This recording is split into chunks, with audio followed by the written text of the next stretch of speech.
No. I just got on too. It's all good. Okay. Usually it's not much of a rush. Like, I don't really mind if people are late because sometimes I'm late too. So, Yeah, yeah. okay, just give me one sec. Make sure this is working. There we go.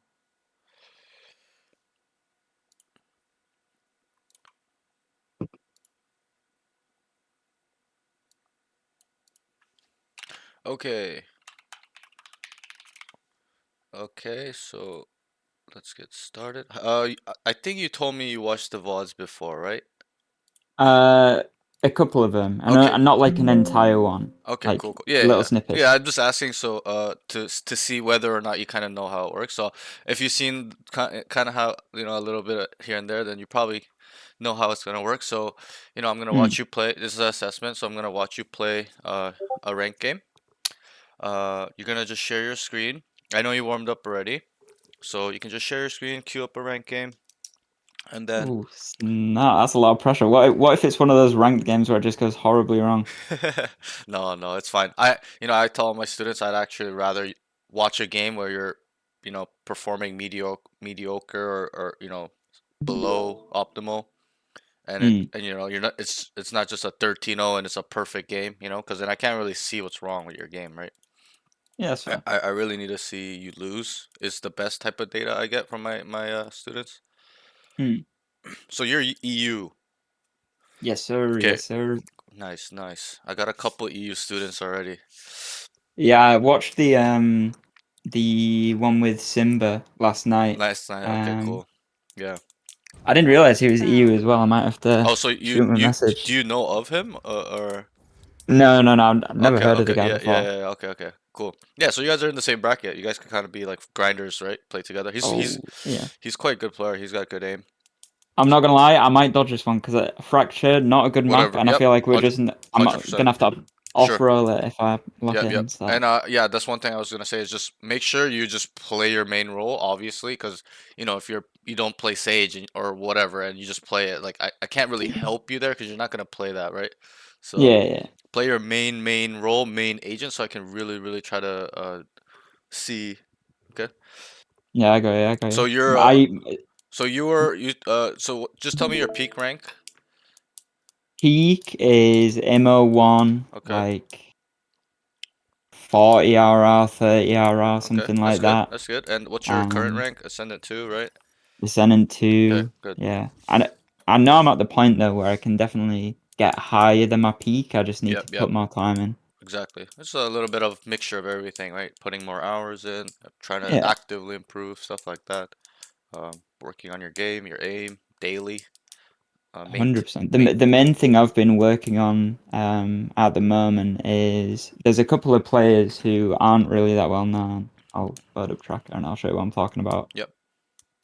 Um, So your main oh, role is duelist, right? original. Just sorry for Yeah, interrupting. Okay, cool.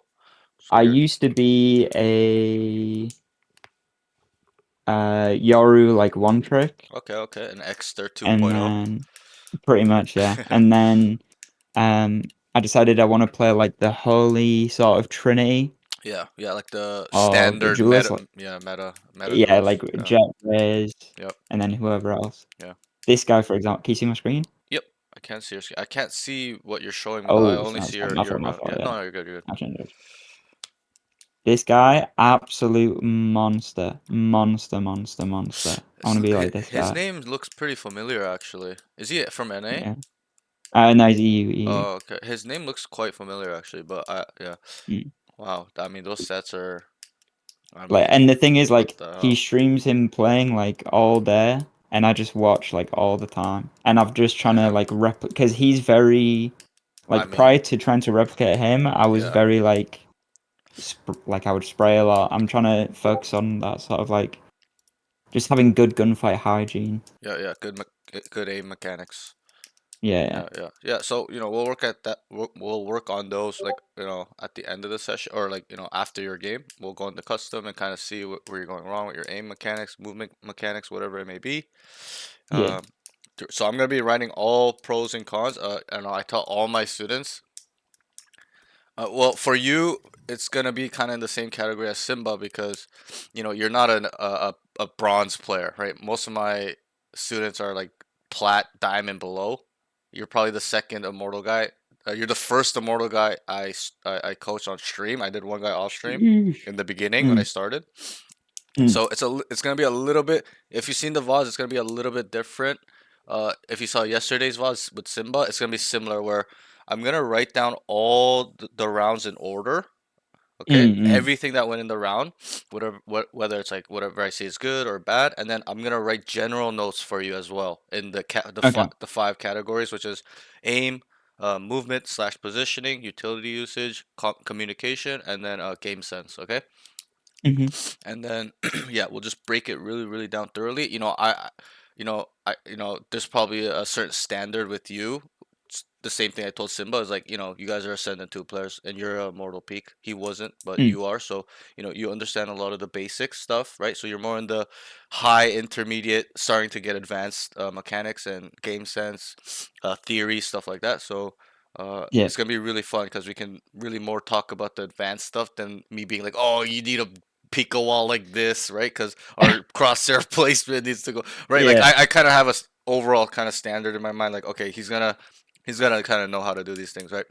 You don't get to Yeah. Yeah. immortal by looking at the floor, so it's gonna be pretty cool. It's gonna be fun, interesting. I I'm like the high excited. level sessions, right? Because for me, it's more my boat. Like, all right, it's Yeah. it's I'm a Immortal 3 peak, so like, it's just more fun for me. I don't need to teach you guys the basics. We're just talking more the advanced stuff. And okay, Mm-mm. so also, what do you do for warm up? Um, Before we get into this, can I quickly just Yeah, try and sort out my internet? 'Cause I got a yeah, of hundred ping. course, of course, of course. Take your I'll be time, bro. back in No like rush, 5 no minutes. Give me a rush. Yeah, sec. yeah, go ahead.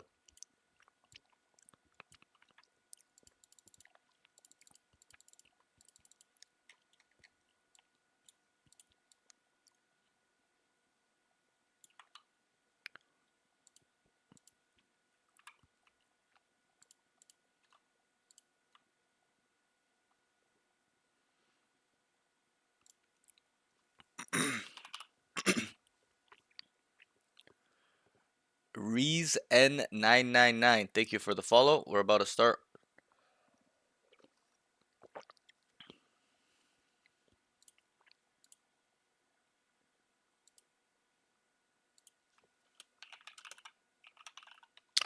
I just know I'm talking to myself. Like I'm just always coaching. I'm always coaching duelist players. I don't think I got one sentinel player, guys. Grip Squids. Thank you for the follow. Appreciate it, buddy. I'm just waiting for him to restart his internet. Yeah, I don't know what the hell is going on. Um, to answer your question, in the range warm Yeah. up, what do I do? I kind of just hop on. I go into the range. I'll move about a little bit, just get Okay. used to being back on the game Yeah. again. Yeah. Okay. I'll play a DM. Okay. In the last 10 kills, this is something I've started doing recently, which has really helped out. Mhm. In the last 10 kills of the DM, so even if I'm winning or like as soon as you get that sort of like 10 kills left pop up, I just play with a sheriff instead. Okay. Okay. Yeah. I mean. Such a small change, but it's helped out a lot. And then I'll play like one or two, kind of just depending on how many I'm feeling.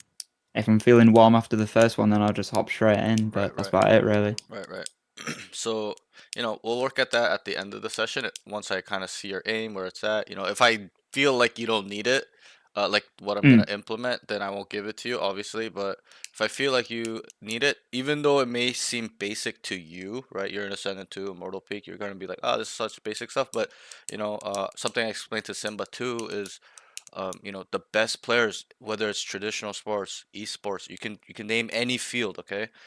They do the basics well and they really mm. master the basics, right? So we really need to, I'm not saying work from the ground up, but we really gotta make sure our basics are at a level where it's just like boom, boom, boom, boom, boom, right? Like we just work on it Yeah, every okay. day where it's super solid and you're gonna be super consistent. So I'll see while I kind of see your aim. Um, like Simba, he Yeah. did it. He did. I showed him the routine, but his aim was so crispy. like it was so consistent that I'm like, okay, he doesn't really need this basic stuff. Whatever he's doing is kind of working. It was his Mm-mm. movement. Like he was struggling with dead zoning, right? If you see the VOD at the end, Yeah. I showed him the dead zone movement and he was struggling, right? So I'm like, okay, like I kind of knew it was more his movement than his aim, and it was like when I was taking the notes as well. It was like a lot of it was like movement, positioning slash game sense slash utility usage. So, yeah, Mm-mm. I gotta really see, but you know, yeah, it's even if it's basic, it'll really improve your game, and that's something one thing I did well. I picked up all these little range exercises from Wardell, all these pros that I watch on stream. When they would be live, they would kind of be like, "Oh, this is what I do in range," and I'd be like, "Yo, this is gold mine, right?" Because at that time when the game started, I don't know when you started, but I started since beta, and Mm. I was inconsistent. But when the game first started, there wasn't that much information on what pros were doing, right? They weren't willing to give their trade secrets, if you will, at that time because they didn't want Yeah, yeah. people getting an edge on them, right? They wanted to stay top dog. So those things were really, really, really crucial for my game as well. Because there's so much information out there these days, right? So many Yeah. coaches, so much content, pros doing content with coaching stuff like T Dog, stuff like that. So it's like, Hey, that's the goat. T-Dog's the goat. You already yeah, know. like I love T Dog. I actually respect him so much. Like I think he's super, super good player. He deserves to be in tier one, stuff like that. But you know, 100%. yeah, it's like, at that time, 2 years ago in season episode 6, in my prime, like even then there wasn't too much. It was just starting Chamber to or breach? roll. But yeah, it's quite Chamber interesting breach, how far because it's I don't gone. know how to play initiate. But Hmm. yeah, going on that Sure. point, the basic range exercises are quite crucial. People don't understand. You say that just to fill in chamber, you Oh. Nah, I actually can't play breach. Okay, we've got Yeah. we've got a content Bro, lobby. That's Let's what believe this go, is, let's right? go. Guys, I like this lobby. it already Oh god. Oh god. This looks like such a EU comp. Yeah, this is Like you don't see You're not this wrong. comp on his you first do take this not see game. this Wanna in bet? NA where it's Wanna one bet? duelist, I'm not gonna base two on initiators. this type of One shit, initiate. Oh no, you have two duelists. You have the ISO. I Yeah, expect some clean with the haircuts, bro. Astra. Come on. Yeah, this is quite interesting. Do we Uh, know the chamber tech though? it's chamber, bro. I'm not gonna lie. chamber tech. I mean, Chambers Come on. pretty. He's all right on this map.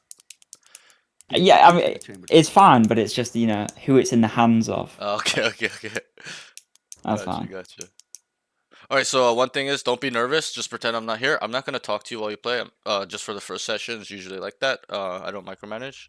Uh, Yeah. Later on sessions down the line, I'll like at the end of I'll watch the round, end of the round, I'll kind of tell you what you did wrong, what would probably be better. We can like bounce ideas and stuff like that. You're a higher level. Yeah. I don't really need to tell you stuff, but or like tell you that this is definitive, like this is the right way. Obviously, right? You know how it is at Yeah. high level. We kind of bounce like, okay, yeah, that probably be better. Like you could probably go here. Like we can kind of like talk like that. My lower Hmm. level guys, I gotta really be definitive. Like no, like this is bad. Like you go here, right? Because they're just doing Yeah. such Yeah. a bad job. But okay, so don't be nervous. Good luck, bro, and I'll see you at the end of the game. Okay? See you on the other side. Yes, sir. All right, chat. Time to talk to you guys while we watch them play. The average EU comp, Immortal Ascendant as well as Chamber, Clove, Reyna, Jet, Fade. Yeah, I feel like this is not really an NA comp. We play more of like the It's a Teo, remake, KO, maybe. Sova, a lot of Sova. That'll be We're unfortunate. more of like Clove, Omen players. Like there's no Clove in this game. Like in NA is like always Clove. Literally have the exact comp in 30% of my games. Are you NA or EU? Grip Squid, any controllers yet? No. I'm actually quite sad. If you guys watch all my VODs, it's like all fucking duelists, which I don't mind, right? Like I'm a duelist. I was like slash. I'm like a Sentinel Ooh. controller duelist player, initiator as well. I don't really play. Uh, well, I know actually to be honest, I shouldn't say that. I literally played everything. I played almost all agents. Besides, I don't play like Viper, Astra, Harbor, like those type of agents. I don't like playing. They're boring to me. I literally saw KO for the first time today in Zach. Yo, KO fell off hard, bro. I think it's because of Teo. Teo's super, super strong. Because Teo's got to suppress as well, right? And you can Oh, let's control. go in the game. Okay. Right, who's So, remaking then? And it's a cipher. Awesome. yeah.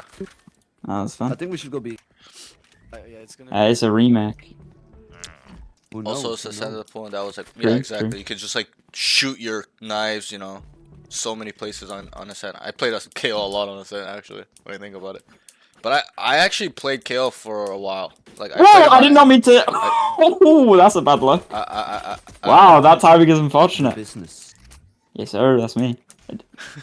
What kind of business? Just the But, business, bro. yeah. All business. All No, business as is my a- business. That's cool. Yeah. So mysterious. Okay, we'll see if it's a remake.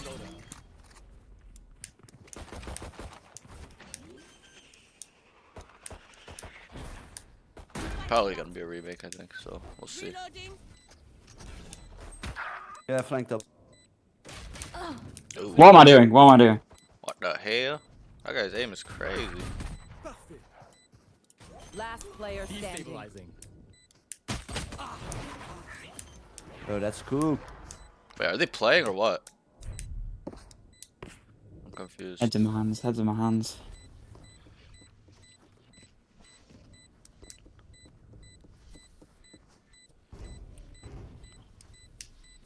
Oh, it's a remake, Oh. right? I think they're waiting They're to see if he waiting comes for it. back. Yeah. Wait. Ah.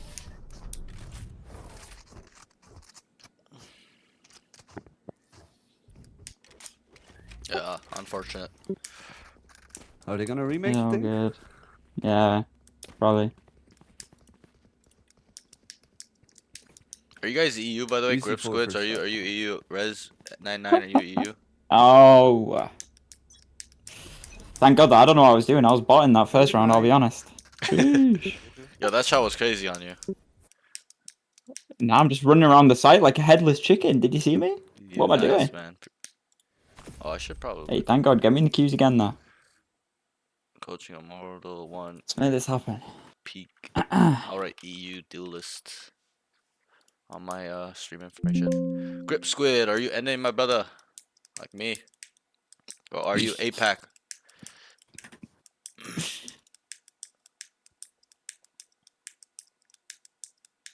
Oh, and let's just talk. Like, what do you? I don't think I saw really much what your real goal was. I think you said Immortal 3, right? You want to consistently be Yeah. Immortal 3, right? Yeah.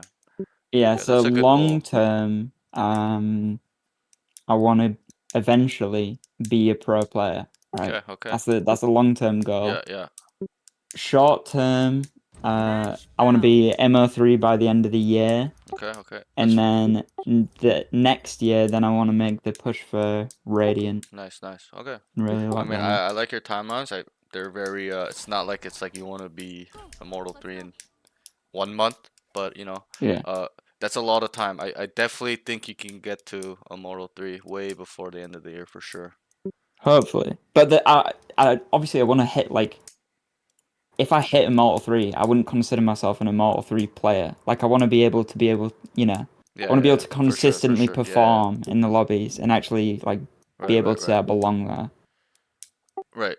Yeah, I fully understand. You want your true skill to be Immortal 3. Yeah, I Yeah, understand. Where you can just kind of hang with Radiant players, stuff like that. Yeah, makes sense. yeah, One thing I'll say is, it just really depends on how much work you put in, right? Like I tell all my students, like Valorant is a game where you get what you put in. yeah. You don't actively work on your game sense, movement positioning, utility usage, overall map awareness, understanding timings, lurk timings, uh, retake timings, entry timings. Like Valorant is such a complicated game, right? So there's a lot to it. So Mm. to play at a high level, you gotta start thinking like one. And Yes, it's sir. and a lot of the times people don't understand that. I tell all my students all in almost all my VODs like the mental game of Valorant is outweighs aim. Aim is secondary to all these Agreed, categories. You agreed, need to agreed. put all these categories cl close to or higher than your aim, where those skill sets actually get you the kills, not your aim. Because aim is I agree. just more of a it's hard for me to say. It's more of like a It's like instinctual the thing. Like it's just you have to be like ready to use it, kind of, right? Like just yeah, maintain it, yeah, have it at a good level, like a decent enough level where you can headshot instantly delete someone, right? There's so many yeah. Radiants where their aim is just ground floor, but it's just all these other skill sets that are so high that brings them there. Where they're like they're bot fragging Radiants or Like whatever, right? FNS. Yeah. FNS for sure. I use him as an example a lot. But these days, you know, when the game first came out, he was washed as fuck because he was a Counter-Strike pro, and Yeah. like you know, he was terrible and his aim was bad. But these days he's improved a lot. But still is one of probably the mid IGLs. But anyways, good luck. Thank you, thank you. I'm not EU. See, I kind of knew your APAC. I Warmup. was like, are you NA, brother? And then I was like, nah, you're APAC. Just off your name. Squids, bro. Okay, I'm gonna just focus on the ground. So they start A. Start A. Dashes in Spike down A. mid sight. In the smoke one. Oh. They're gonna follow. Oops. Deadlock hit 80. Coming from flank, coming from flank. Can someone come from hookah and swing? Are you ready? Timing. Last player standing. Hookah, both are. One enemy. Nice, My bro. name was randomly generated in a game I used to play. It was Growtopia. What the hell? What the hell are you growing? Marijuana, I bro? got that trigger button. Holy crap. You think Immo 1 to Radiant in a year is possible? Yeah, 100, bro, 100%. It's just really how much work you're gonna put in. What are There's so your many. thoughts, real quick, on Yep. like full buy everything and then go like sheriff and then just don't buy, Yeah, like that's fine. setting up? For the bonus round? Yeah. Yeah, that's fine. Some You think people, it's you know, ever bad? I don't think it's bad. I think it's bad if your whole team is buying sheriffs. If one guy, two guys buying sheriff, it's fine. Okay. Usually the thought process is people are doing that to buy a rifle on the bonus round Hmm. to keep it on their buy round again, right? Yeah. So it's kind of that thought process. So sits one, kind of moves around and Reloading.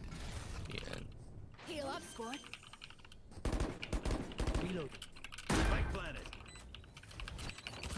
Reloading. Can someone hold elbow? Thank you. Hawk out. Reloading. Run elbow.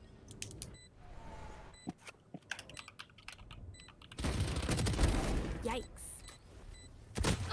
One enemy. Oh, I'm looking real sloppy right now, I'm gonna be honest. A little bit of whiffing.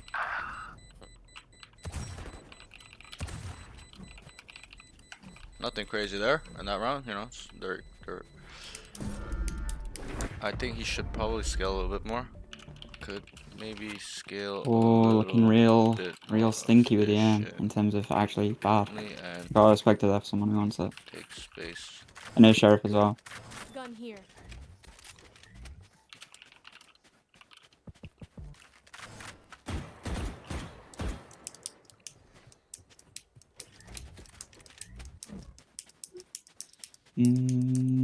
Sky, do you want to try and take shower control?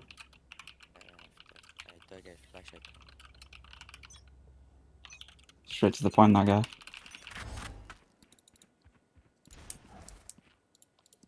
So this is round 3. They start A. Or no showers. Starts A.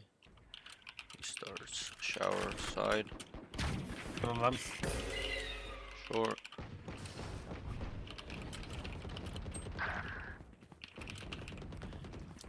Hawk out. Our spike carrier is killed. Spike down A.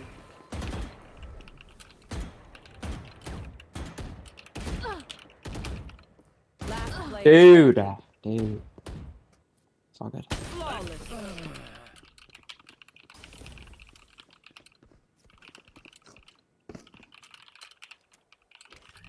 I think right there, chat, like, you know, I wrote, he starts shower side, all his team is short, makes a calm one shower side, I like that, which is great, I like it. It's detailed. Queues up his dash a little bit too early, like, there's not really a fight there yet until he clears those corners, and he's dashed, and then he kind of wasted it before he's out, even into the shower. We I should wrote go B, also yeah. needs to make a decision to either scale shower or come back short entry. Someone Because he was just play kind of like, anti-flash. doop doo doo, like his team was all up short. Team was up boxes. Run along, short. run along.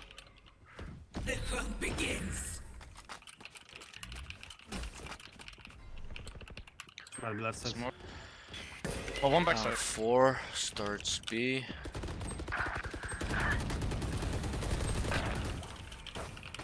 Clove hit 100. Backside and elbow, run a backside. Last player standing. Ah, low sense.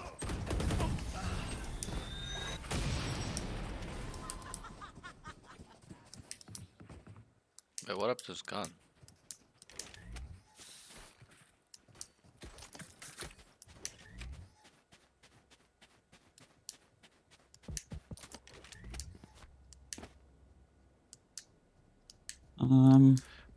Solo Vandal shower is kind of ugh in my opinion. If you went with the team, they could have. Yeah, I mean, like, Playing I don't for think the orb would be issue is him good. being showered by himself. The issue is that he's not Kinda up hard. in showers, right? They're in mid short boxes on See A, friends when showers. and he's kind of not even scaled it yet, so they have no info, right? He's not putting pressure. He's not scaling. Got your trail. On 5, they start B. Deadlock start wild A. showers. What is Okay, he's this kind of team on the doing? baiting side. A little bit too far back from team. Last player standing. Party's over. My ult's ready. I mean, he's got decent aim. Okay. Start A. Hitman Cypher.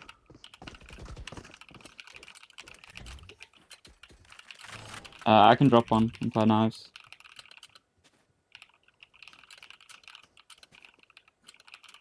If you request Rona.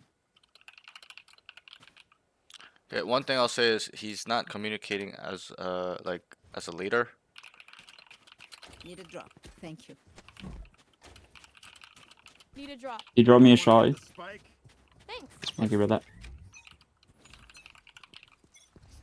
What's this? Should definitely be going B instead of A.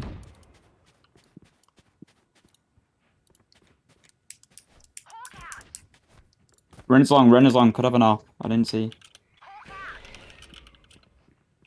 Step back. Don't push out hookah yet, don't push out hookah yet.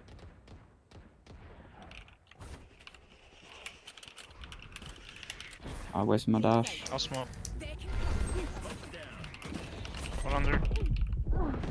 I didn't hit once? Oh, wow. Best on A.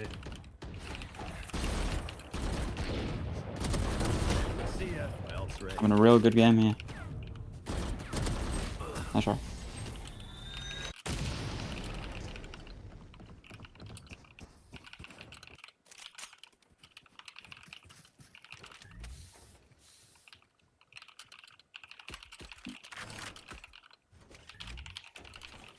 So that round, like, that was much better in terms of his communications. Like, he's telling them don't go out hookah yet, which is correct. They shouldn't just run out when they're not long. But I think the main problem is that Dude, it's so they're hard. I not can have game an planning, op pussy but that's on somewhere, so we him. can't Like, really default. he needs to tell his I mean, team, we're not guys, winning, man. okay, cut noise, play slow, right? Like, they're just running it down together. Like, he needs to be the leader. 7 starts A. Okay. I'm not dashing in the Dashes smoke. Nice into stuff. site. Nice shot. Smoke.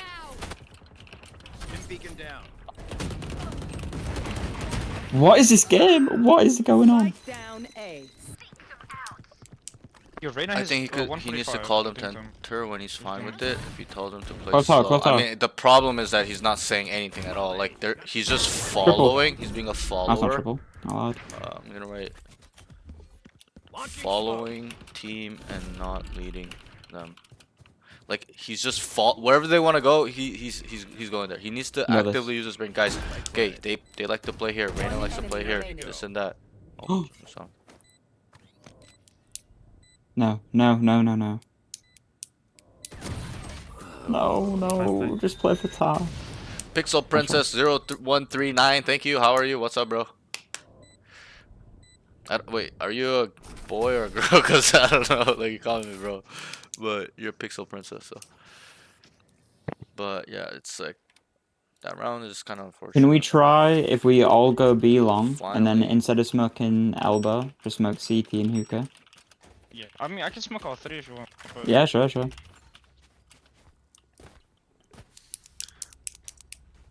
Help.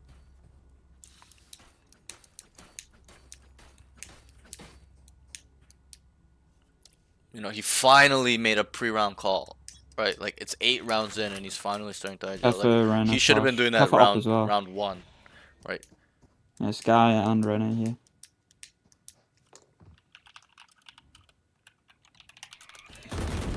Where is everyone hiding? limit goes.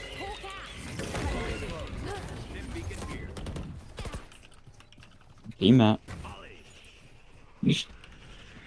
Oh, I Don't pop the smoke. cage, don't pop the cage. One hookah. I'm holding CT, I'm holding CT. One elbow. Camera taken out.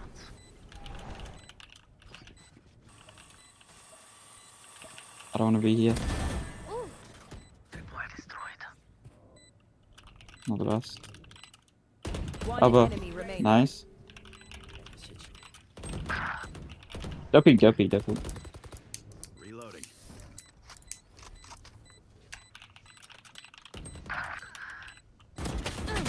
I'm missing that! Dude. This cannot be real.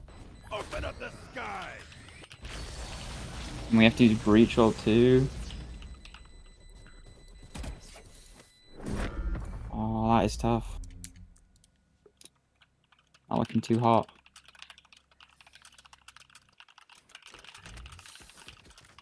Good round. Well done. Let's do the same thing, but just have Cypher, like I'm from late, Canada, bro. How are you? Like Where really, are you really from? loud. Why did I say how are and you? kill the hookah Where are you guy. from? I feel like this might be a long Rennie, can you session. get the spike? There you go. Excuse me, guys. Thank you. There might be a lot to. Okay, so there's a few problems. Okay, they got the kill. It's 5v4 long. Okay, they side for all great. Make sure you hide And from they Skyfall. saw that the Skyfall. site was pretty clear. There's one spawn and one hookah, and he just stayed the apartments where he was, even after getting a kill. Like he could have just ran elbow and had a timing on that guy's spawn, right? It's like As a psychopath. Kobe one. Backside, Kobe, and hookah. This time. Running backside. Carrier's down. Spike down B. Tripwire destroyed. Probably not over here. Last player standing. what the hell? No.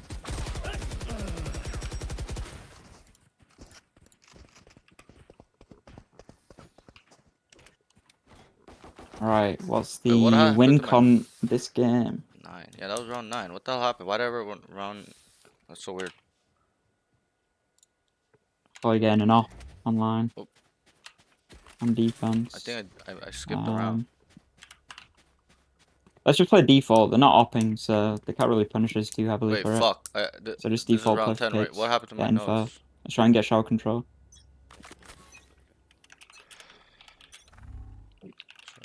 Fuck, I fucked up. I don't know why I was behind, like the round recording got wrong. What the hell happened? That was round 9, but I wrote round 8. Yeah, I have to fix that. It's kind of tilting. I mean, there's nothing much here. There's Ow, nothing though. really. That's going to. Reloading. I think he needs to understand. Needs to work on understanding Reloading. what default is. Last player This team standing. is just Spike 5-man down every round. A. Not a single reveal initiated in the entire game is insane. Yeah, I mean this is EU lobby, bro. Like, it's the meta is quite different. Than All NA, good, guys. in my Defense opinion. half is ours. Isn't that right, guys? Yeah.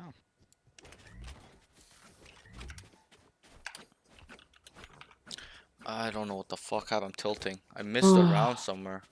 Looking real communicative, collaborative, real friendly.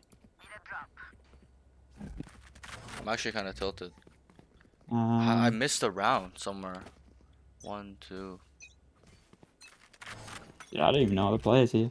Hawk out. I've got your trail. Hawk out.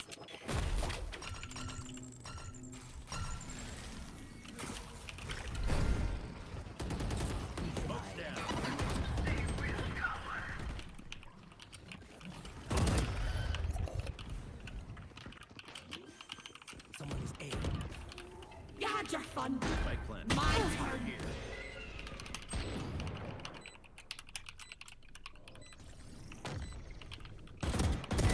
Enemy kill. Last player standing. He's that close. One enemy remaining. Classic as well.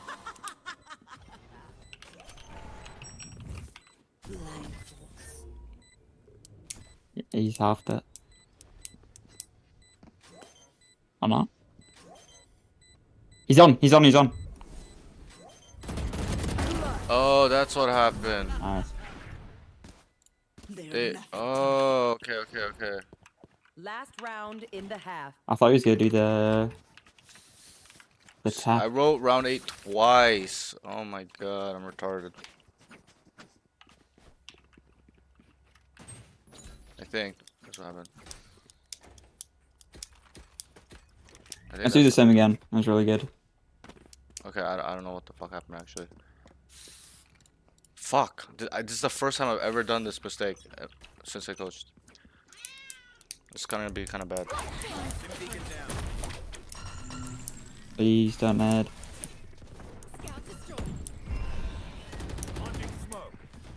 My territory. My roof. I have them now. Stay down. Spike down A.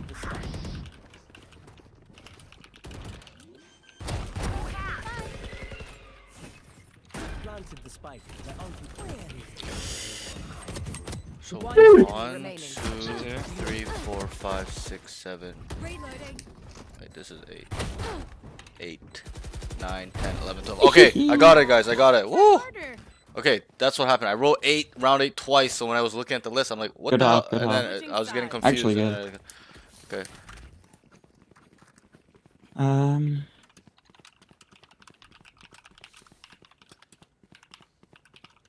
Dude, they're gonna abuse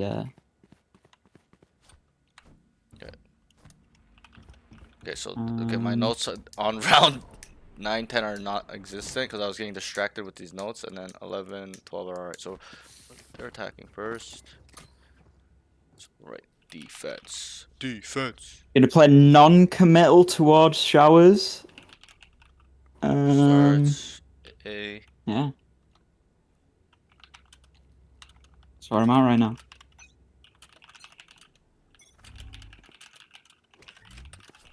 Hopefully they don't know that one. I'm trying to be as detailed as I can in my Not note taking. long. Before it was too like. Okay, so he sees 2B. I'm leaving showers. Oh, Brim's on his own. No man, I'm saying leave Brim. Smoke long. Run a man, run a man. Enemy spotted A. Nothing showers yet. I see some hookah. Sees 2B long. Could be Reyna like. Smoke's down. There's Okay. Reyna walks down. There's it. Sees. How would they just aim?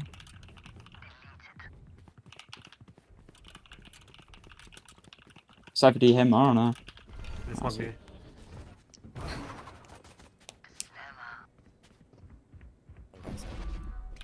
Yeah, they just have a. reloading.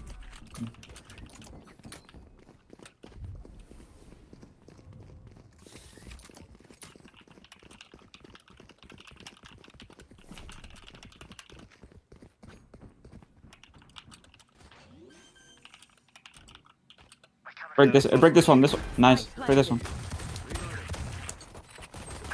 Both sides, both sides. Molly.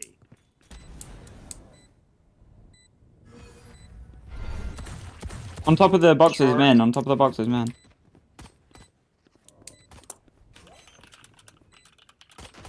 Last player standing. One enemy remaining. I played that terribly. That's my fault. So there, his retake was too slow. His pathing was bad. He needs to go U-Haul there. He needs to clear U-Haul.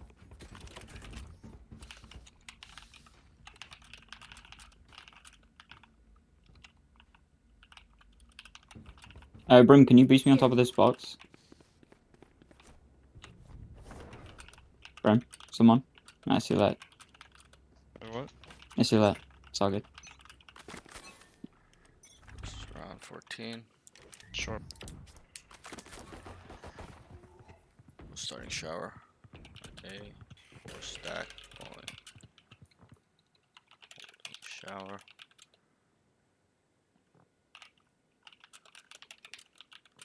I don't see anything.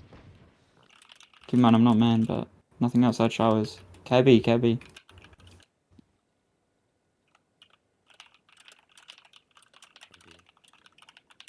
Guys, there's nothing here. There's nothing here. It's B, it's B.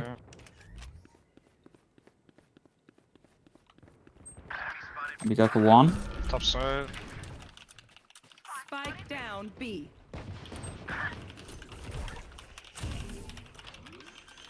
Last player standing. One down. Spike planted. I'm shooting the wall. Okay, that was an interesting round. They 4-stacked A with the Cypher. Reyna was solo B. Okay, he clears all the showers. It was a good call. Hey, I don't see anything, guys. So he ends up going back short to kind of make sure they're not A. But the issue I have there is he needs to kind of clear his corner. Like, that cubby wasn't clear. He just starts running towards the TP, and it's like, if a guy was sitting there, you're dead, right? Especially if a guy just started walking off to market from short. Like, bro, like, I'm gonna do the same thing. he's gonna hear that, right? He might even come back and wrap the showers and kill Bro, you. I look so. like a KD player right now. This is terrible. Ow, my neck. Right now, outside showers. So did they? Yeah, they. Smoke's there. They get gold. On 15. One in. You hold Resin, the resin. against the classes. Nah, not really. If you're a good player, you're gonna delete that guy instantly. Nice paper. I mean, like, Spike down A. It's fucking dude. no, wait, they didn't get it go. They lost this one. What am I saying? For some reason, I thought they won this one. One showers, one showers, one showers. You one in smoke.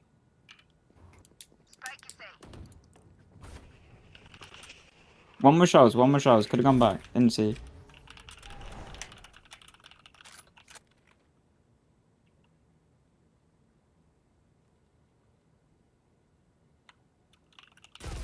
Showers still. Last player. No! Betrayal. Oh, that old man reaction time. Good eco, good eco. Lose a 4v2. Ay, oh my god, I'm online. I am online. Ooh. He's panicking a little bit. Catch me on the streets with a DM air. See a sweet one. DM. Hey. Don't even get me started on what I'm about to do with this operator. I should definitely be playing towards air. I'm kind of trolling him a little bit.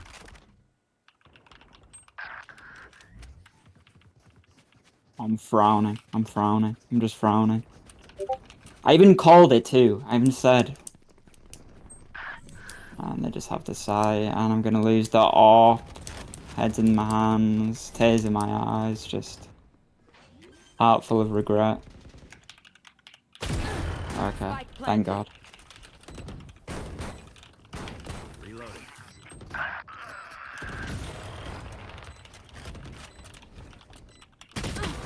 I got it. Close one shot. Or do I just save? Like,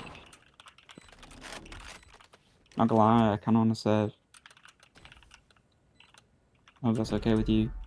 Oh. Yeah, yeah.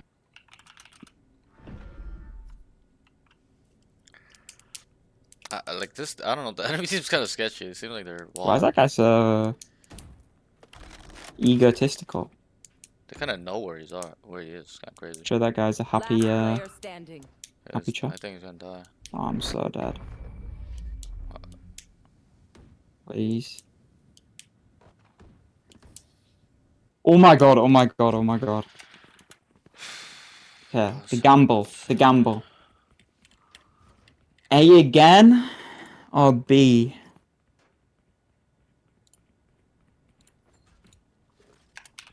Cypher's B, Cypher's B, Cypher's got it locked down. My 6 and 14 Cypher's got that locked down. He's queuing dash way too early a lot of the times. And haven't seen them smoke tower once, which is why I'm playing here. Skydog. It's gonna lots of util there. Starts A. It's gonna be a smokes. My territory. Please, please, don't ult tower. If they're ult tower. Oh my god, what? I took my hand off the keyboard. Spike planted. Triple. Default and triple. Andres on Sky. One enemy remaining. Short. Enemy spotted A. In the smoke. Out the smoke. What are these comms, bro? In the smoke, out the smoke, upside down, left, You right. walked by him. Where is he? Good round, guys. I think he's a little bit checked out. Smoke's down. What is going on? My ult's ready. Oh, was that important? Like he's a little bit checked. He's talking way too much to himself. I'm gonna go B this round. Cypher, can you play here? Thank you, brother. Hey, Renner, can you come along with me? And just post up with me? I mean, that's crosshair movements. Crosshair. Renner? Can you come B, Crosshair please? Renner, placement. come to me. Very Thank you. Good.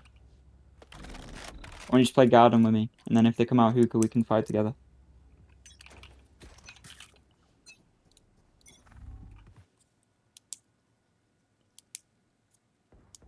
A terrible peak. Oh my god, if they were there, I would have just been dead. Spike down A. So I don't mind them 3-man stacking B when there's a They're gonna cypher on A. TP. That's fine. When I record VODs, the same though. I talk way too much. They're not nonsense in the TPing? VODs around for- Well, you gotta. When I record VODs for myself, I'm never. They're all I'm postured literally so towards A? locked in on how to win the game. Literally actively looking at the map, stuff like that. Round 18. Cypher ulted all of them A. 5v3. Takes space. Oh, I kind of just gave away that I'm here by ulting there. No, you didn't. Rim, did you see this guy go back on No. Tells himself he gave his positioning. No. Plus up, don't peek. One enemy Be remaining. faster. There you are. That was good. Commits to the flank and kills 2, wins round. Good. I I can don't know, drop this I'm more cycle. locked in when I don't record somehow. Because you know that someone's gonna No watch worries, that my good VOD or friend. you're gonna send it or you're gonna watch it, so you're just trying to like Oh, I should have talk definitely played and B again. They're but gonna go when B you're this not round. recording, you're gonna stay Go. focused because there's no pressure, right, to I could look perform. for You're staying locked in, so yeah, let's do that. like even here, he kind of knows I'm watching, so he's kind of yapping a lot. But you know, you gotta really just stay locked in and talk with your team, and just lead them to victory. He's not being a leader enough in these games, especially in these games. Peek left. Hookah. Dog. Knew it. I'm gonna leave. This guy. Yeah, so they're What a terrible gun to play B with. One showers, one's looking showers. I'll hold shop here. Are they outside long? Yeah, one was. I'm probably gonna TP then. Renner could have got timing onto site, realistically. Dude, I'm like skating out right now. Would I rather? 2 hookah. They have to commit. Yeah, if I'm on their team, I'm committing now. 100% I'm committing. 20 feet. yeah, it's not a commit. Yeah, I'm just 30 gonna... seconds left.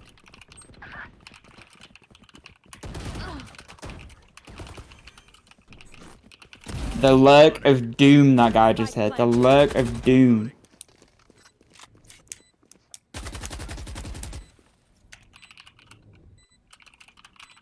One bench, Last clear player bench. standing. Ew.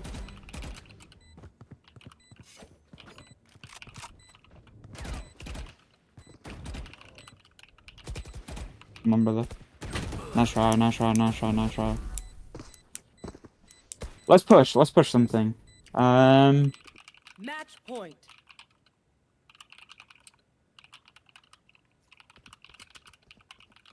What do we push there? Let's push.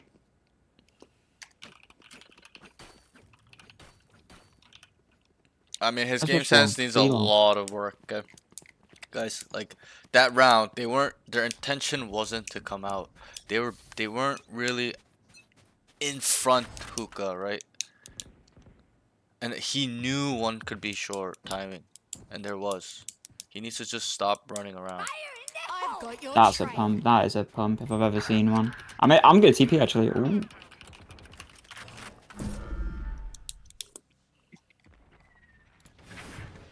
This is round 20. No, I've been gapped. I've been gapped. I've been gapped. There's nothing I can do about it. Could rotate. Could rotate.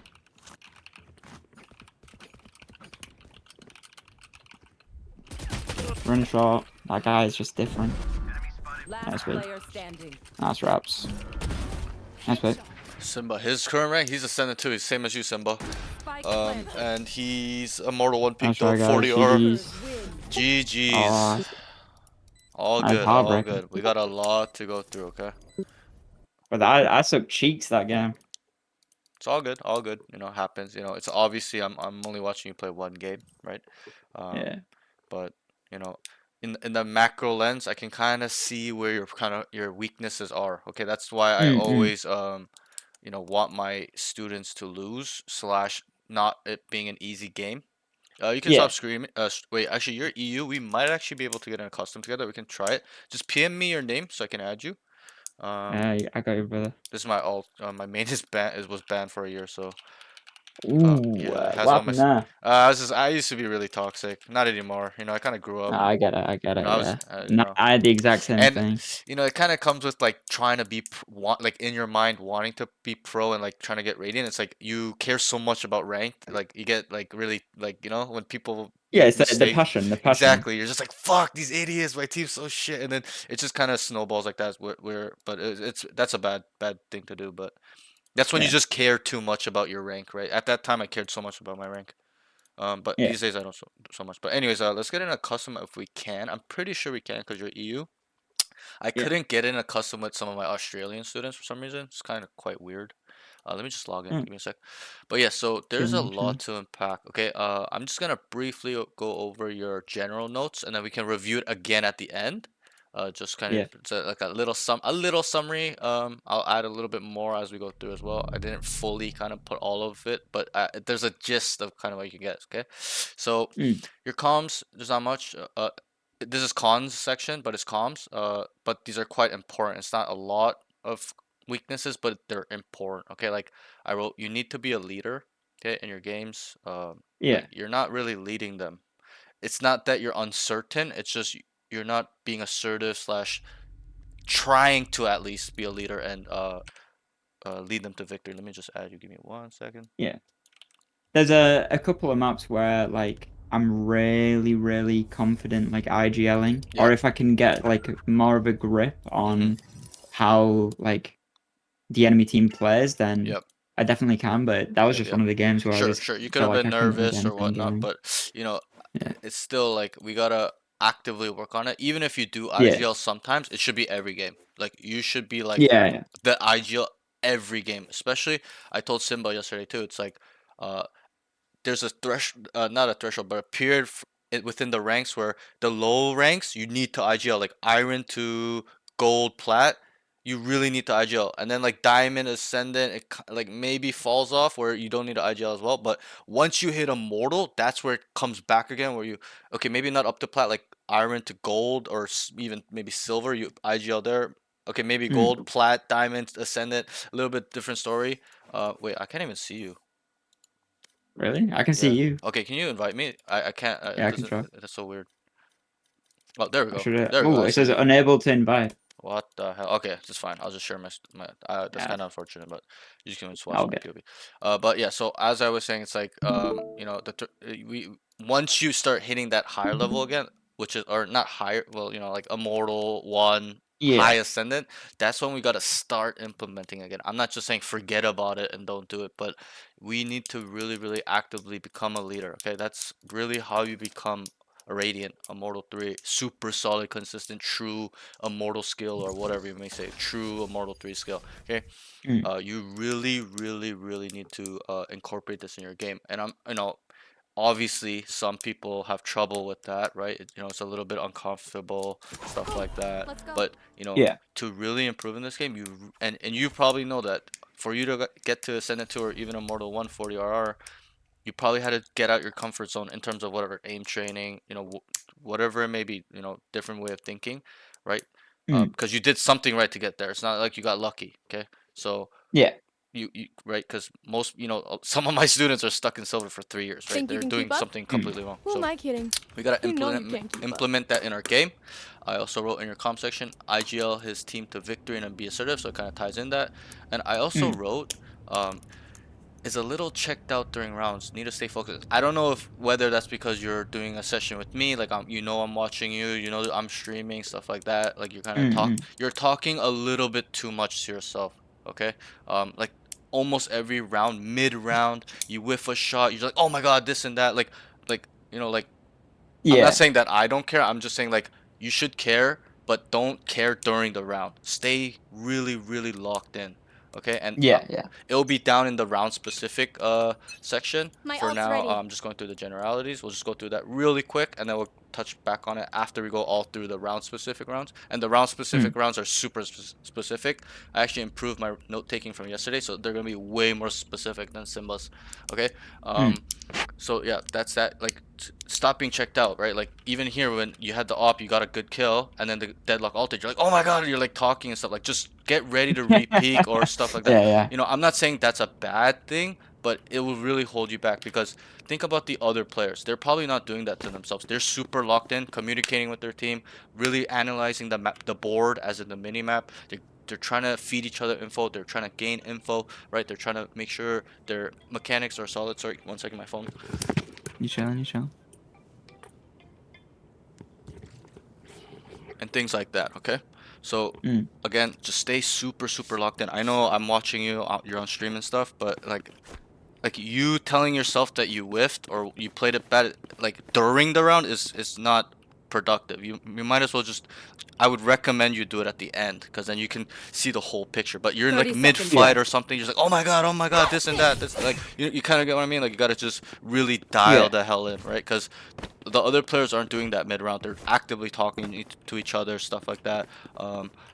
Processing information, trying to actually be aware of the minimap, right? Okay, so aim. There wasn't too much 10 pros and seconds cons left. with your aim. I think overall it's quite solid. We can get it much, much better level. When I looked at your game, it's your weakness is not your aim. Okay, your weakness is really everything else. It's your mental game sense. Obviously you're playing Jet. The utility usage, that section's not gonna be that big because you're a duelist, right? But it's still there. Like you dash kind of in open spaces. You miss your smokes. You even said it to yourself that one round. You'll see it in the VOD, stuff like that. But overall, what I was saying is, it's not your aim's the issue. It's the same thing with Simba. His aim is super solid, right? His aim could be a Radiant level aim. Yours is probably more in the mid Immortal, maybe Immortal 3 aim, but it's everything else that's falling behind. That's you need to catch up to same level or higher. All these skill sets need to be higher than your aim, especially once you get Immortal, because think about it this way. Once you hit Immortal 1, whether it's NA, EU, like everyone has the same edge in aim. Okay, everyone has super good crosshair placement, everyone has good flicks, everyone has good micro adjustments, everyone has just good awareness where they're gonna position it, like their crosshair, stuff like that, right? So you can't really gain that much of an edge on these players with just aim. You need to gain edge with your brain, okay? And I told you in the beginning, I tell all my students, your game sense and all those other skills outweigh aim. At this level, aim does not matter. It matters when you're like diamond, plat, right? Because no one has aim or brain. So if you just have good aim, you'll climb, right? It makes sense. But at this level, everyone has, let's say for example, an average. This is a rough average, but let's say in your region, EU, everyone has an 8 out of 10 aim at high ascendant or low immortal 1, or even like a 7 out of 10. It's not perfect, right? But their game sense and their knowledge, map knowledge, knowing common off angles, knowing common spots, common corners they sit, stuff like that, it's gonna be much higher than yours, and I can kind of tell it's already much higher than yours. Like you got outplayed so much by that Reyna, right? And you kind of said it. You're like, I'm getting diffed, I'm getting diffed, and it's kind of true. Yeah, Like that guy was a his beast. That movement was a was monster. so sick, you know.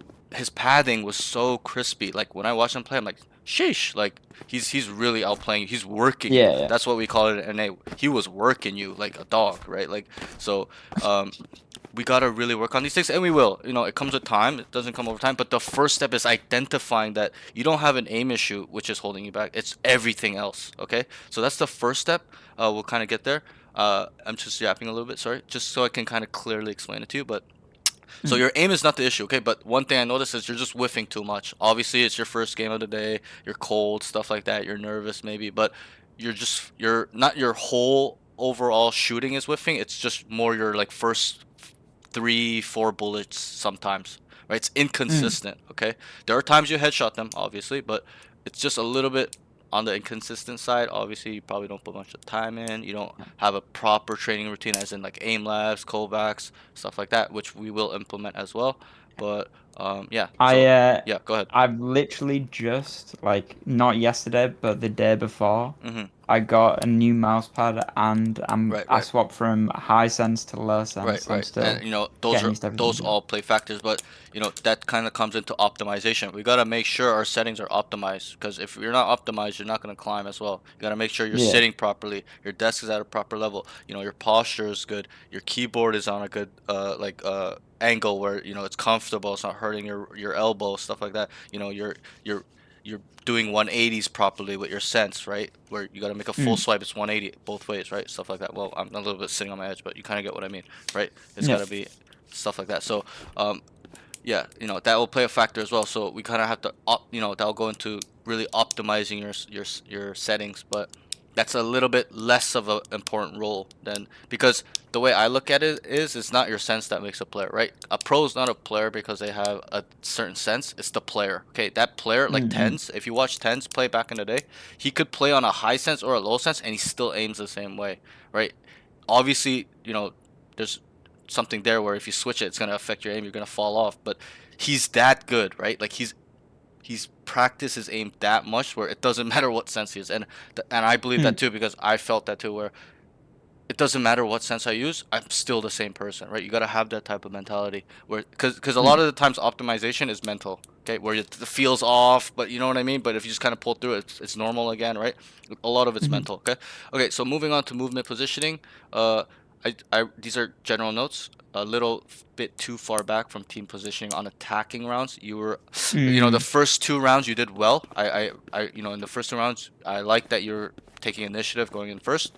But after that, it really fell off. You know, you weren't Mm. really entering slash scaling site. A lot of times, you know, I can even show you on B real quick, and we'll get into these rounds, okay? So I can Mm. explain it further. But you know, a lot of the rounds with on B, you went B and you guys had site. You're just here sitting AFK, right? Like, especially when you get a kill, you gotta micro adjust your positioning. You gotta come back down, maybe even try to take a fight here. Go back side, maybe go back long, maybe stay in the Here. cubby. Okay, maybe come front Here. here, wherever it may be. But you're just, there was like a couple rounds where you're just always, you know your sweet spots, like where you like to play, right?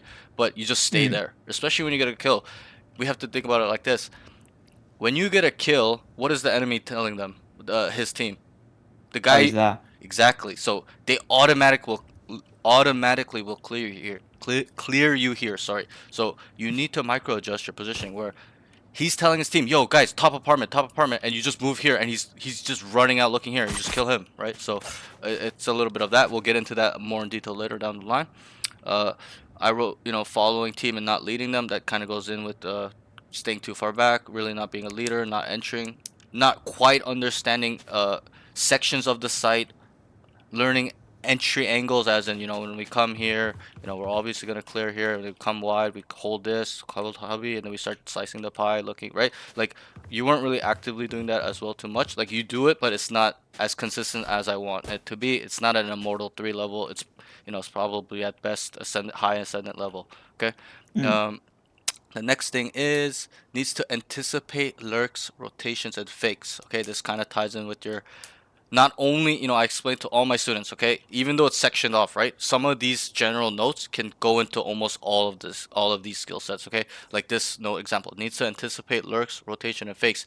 Yes, I wrote it in movement and positioning, but also it goes into game sense, understanding padding, stuff like that, because right, it's really your brain that can, intuition that can feel for these things, right? But you kind of, it's there, but it's not refined. It's not really at the level I would like it to be an immortal player. Like you need to understand anchoring, okay, lurking, rehits, fakes, when they cut noise, stuff like that. Predicting what they're gonna do, reading the map. Okay, a lot of the times when you see them, you just start running. Not all the time, but a good chunk of the time you did that, and then you'd run back like that round on A where you got lurked on by Reyna, right? Like you were A upping, you kind of had a feeling he was there, right? Your intuition's like, okay, I think he could be up, right? He could have timing Mm. me. You started running, and he heard you. When you run from here, he heard you because he was up U-Haul or he was back truck, front truck, doesn't matter, triple, whatever maybe. He heard you running, so that's why he took that timing again. He took not only one timing on you, he took two timings on you. Okay, and then you came back and he just murdered you and you guys lost the round, right? Like these things are not only just understanding like movement and positioning, it's understanding the whole game. Valorant's super complex. It's like Counter-Strike. Okay?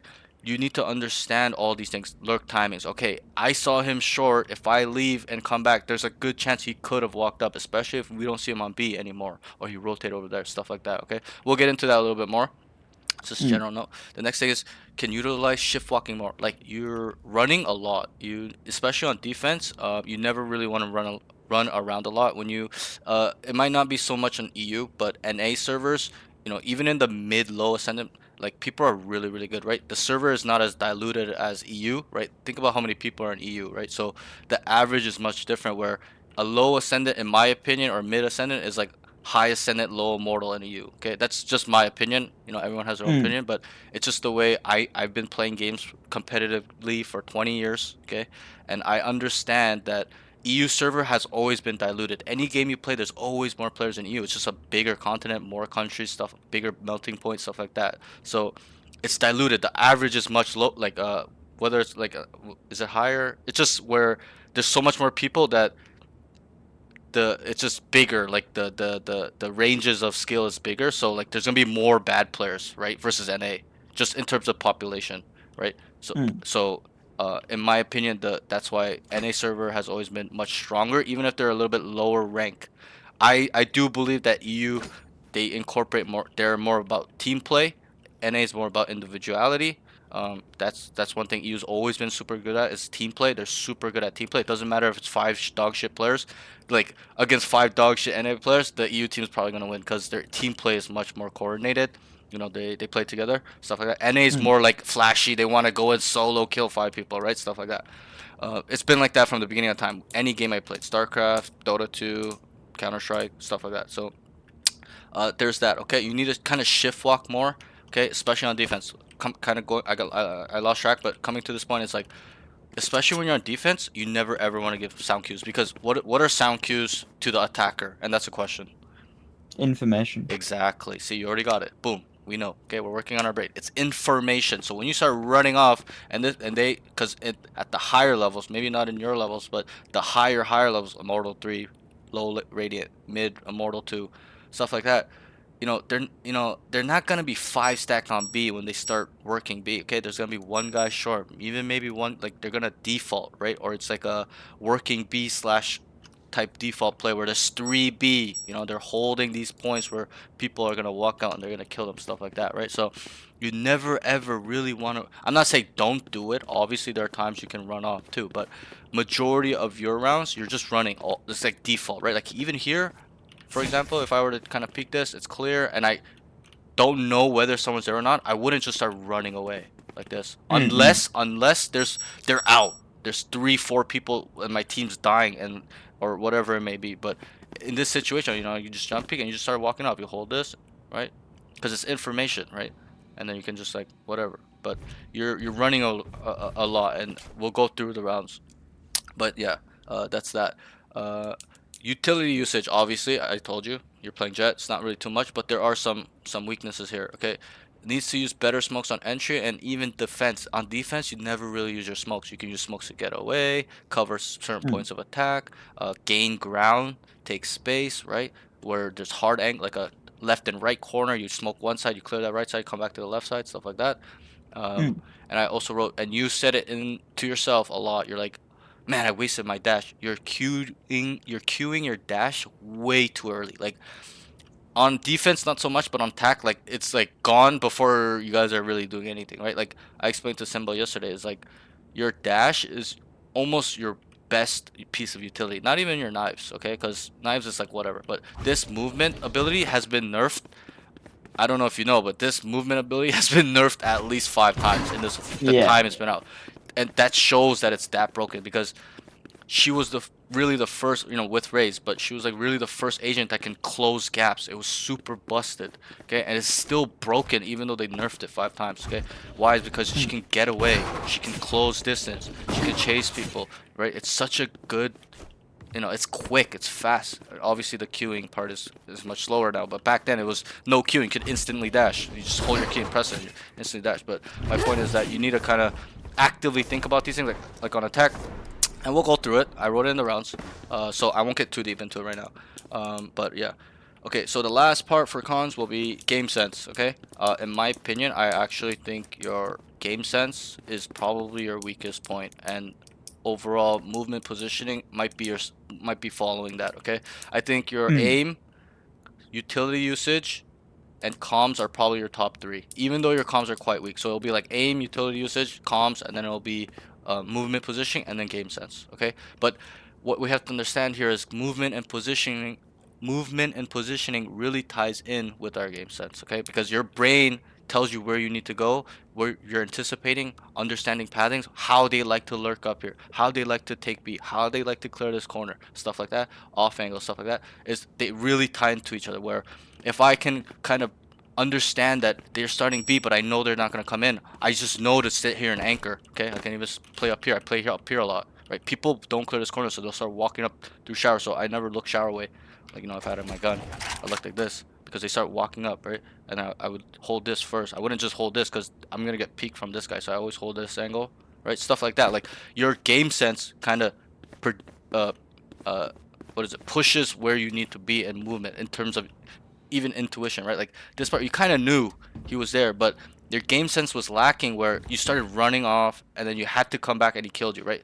A higher level player would have just sat here forever. Like, okay, Yeah. he could have been on site already. I'm scared.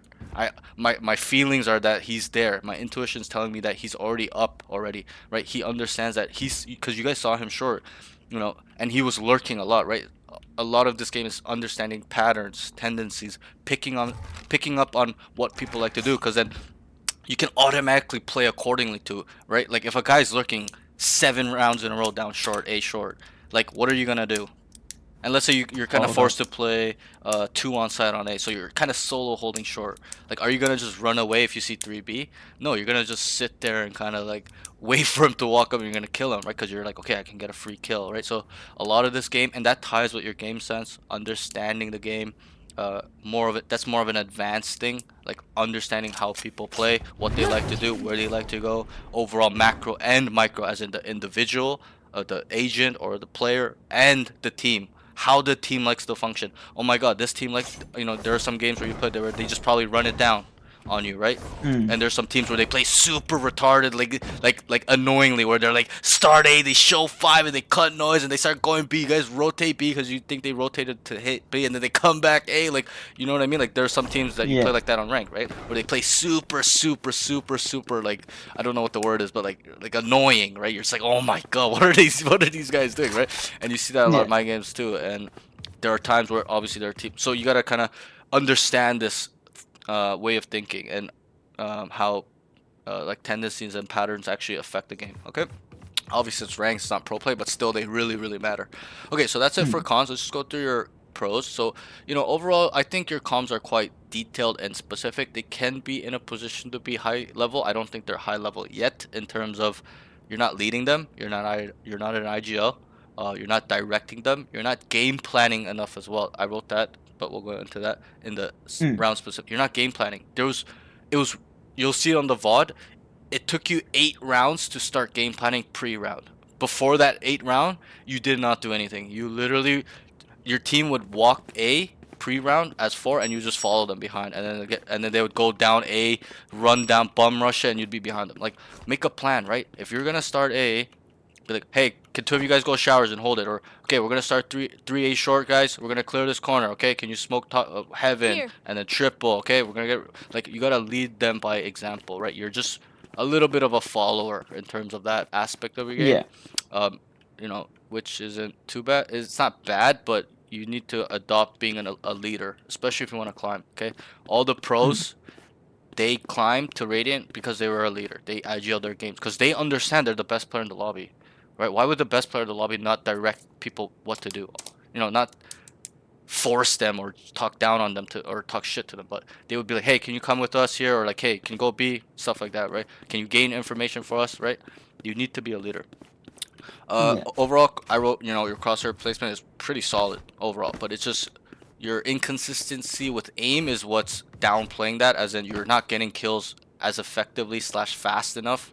You're whiffing, stuff like that, which affects your crosshair placement. What's the point of having good crosshair placement if you can't hit these shots, right? So you gotta understand, like, these peeking timings where you hear him running out, you just kind of pre-fire him, right? Stuff like that.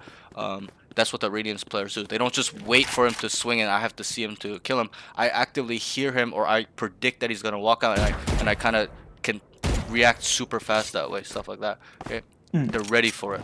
You're sometimes not ready for it. Okay. I wrote so we're movement positioning. I wrote, you understand his basic movement mechanics and fundamentals. You're jump peeking, stuff like that. I would like to see you kind of slice the pie a little bit more, or maybe like a hard clear, stuff like that. But you weren't really in positions to do that, so, you know. But I do believe that you have overall good movement mechanics. We'll see how good your dead zoning is at the end of the session. I always like to see higher levels dead zoning, because dead zoning is almost one of the keys to becoming a high level player. Okay, if you cannot dead zone and, you know, have your shooting error shots at 0.2, 0.25, 0.28 at all times, you know, you're probably not gonna hit Immortal 3. Okay. Okay, so utility usage, there wasn't, you know, too much there. You know, you're playing Jet for pros. But one thing I'll say is, like, you know, you do understand that you need to dash and stuff like that, but, you know, it's just a smaller thing. Okay, game sense, you know, it needs a lot of work, so there wasn't much, but I just kind of wrote that you generally get your idea of an entry, being an entry / duelist, but it's kind of like Simba. He did the same thing. He knew he had to go in first and entry and get on site, but then after that he goes blank. He's not doing anything else, and we'll get into that when it's round specific. I'll show you exactly what, you know, not exactly what you need to do, but the general idea of what a duelist should be doing. Okay, so that's it for the general notes. Let's really go through. Okay, there's a lot, so, you know, just get ready. Okay, brace yourself. Okay, round 1. Okay, starts A, dashes in mid site, 3v5 takes. Okay, so you dashed mid site here, but the smoke was bad. I'm not being as specific, but it was somewhat bad. You probably remember where you were like here, you dashed up to here, and the smoke didn't fully cover you. And I think it was their enemy Cypher, or it doesn't really matter. He killed you, died, right? Like, I'm gonna try to reenact what you did. It was kind of like this, and you try to go, and then they killed you through like this. They saw your head and the back, right? Yeah, go ahead. I tried to when I noticed, like, I threw my smoke too far, I tried to play around like the edge of the smoke, because I knew there was a guy triple. Yeah. So I tried to play around the edge of it, but I kind of flopped. But why? Why do you try to play on the edge of the smokes instead of the inside of the smoke, where you cannot? Oh no, it wasn't intentional. Yeah, no, I understand. I did try to go into the middle of it. Okay, I thought you. Sorry. Yeah. Yeah, it's like I knew I messed up, so I thought you were saying that you like to play on the edge of smoke. I was like, why? Okay. So we cleared the air. So, you know, most of the time, also I think you're dashing here a little bit too early. Like, you kind of dashed from here, right? You got up to like around here. You weren't really in the cubby, right? You know, what I do usually is I dash like that. I go up here. You know, you can like smoke it, whatever it may be, but usually you don't want to smoke it because it's such a small space where they start spamming you here. You can die. So I don't really like to smoke. I'd rather maybe smoke like right around here, or even like here before, or like I swing the smoke, right? Like, I'll be like that, right? Stuff like that, where they can't just kind of, well, it would be a little bit better if I really tried to make it accurate, but or like here is fine too. But you know that I wouldn't mind you smoking up there too and doing it. Blocking Yes. sight. Right, this is not so bad. You can kind of come off to the side, stuff like that. But usually there's smokes here, so you know it's kind of like I want to take these duels, right? I want to kind of kill these guys, and my team will kind of. Also, yeah. So that's that for that part. You dashed inside. I liked it. You know, you hear me in the VOD. I said, no, it's a good dash. And then it was a 3v5. You kind of came up to here. You're here, Cubby. Here. I remember. And then your team it was 3v5. So two of your team started taking TP, and then you kind of instantly started running with them as well. But what I would kind of like you to do more here is just sit, because when they hear two TP, okay, they don't know whether it's you, Cypher, whoever it is on your team that TP'd. They're just gonna be like, yo, they TP'd, two TP'd, a lot TP'd, where they're gonna start trying to TP behind you, or just start running out, or someone's gonna try to flank, or you're gonna actively hear three people running back to B, so then you can call them back over. Yo, they all left B, come back, right? And then you can actively start scaling. You can start clearing the corners here, up here, whatever, triple, heaven, backside.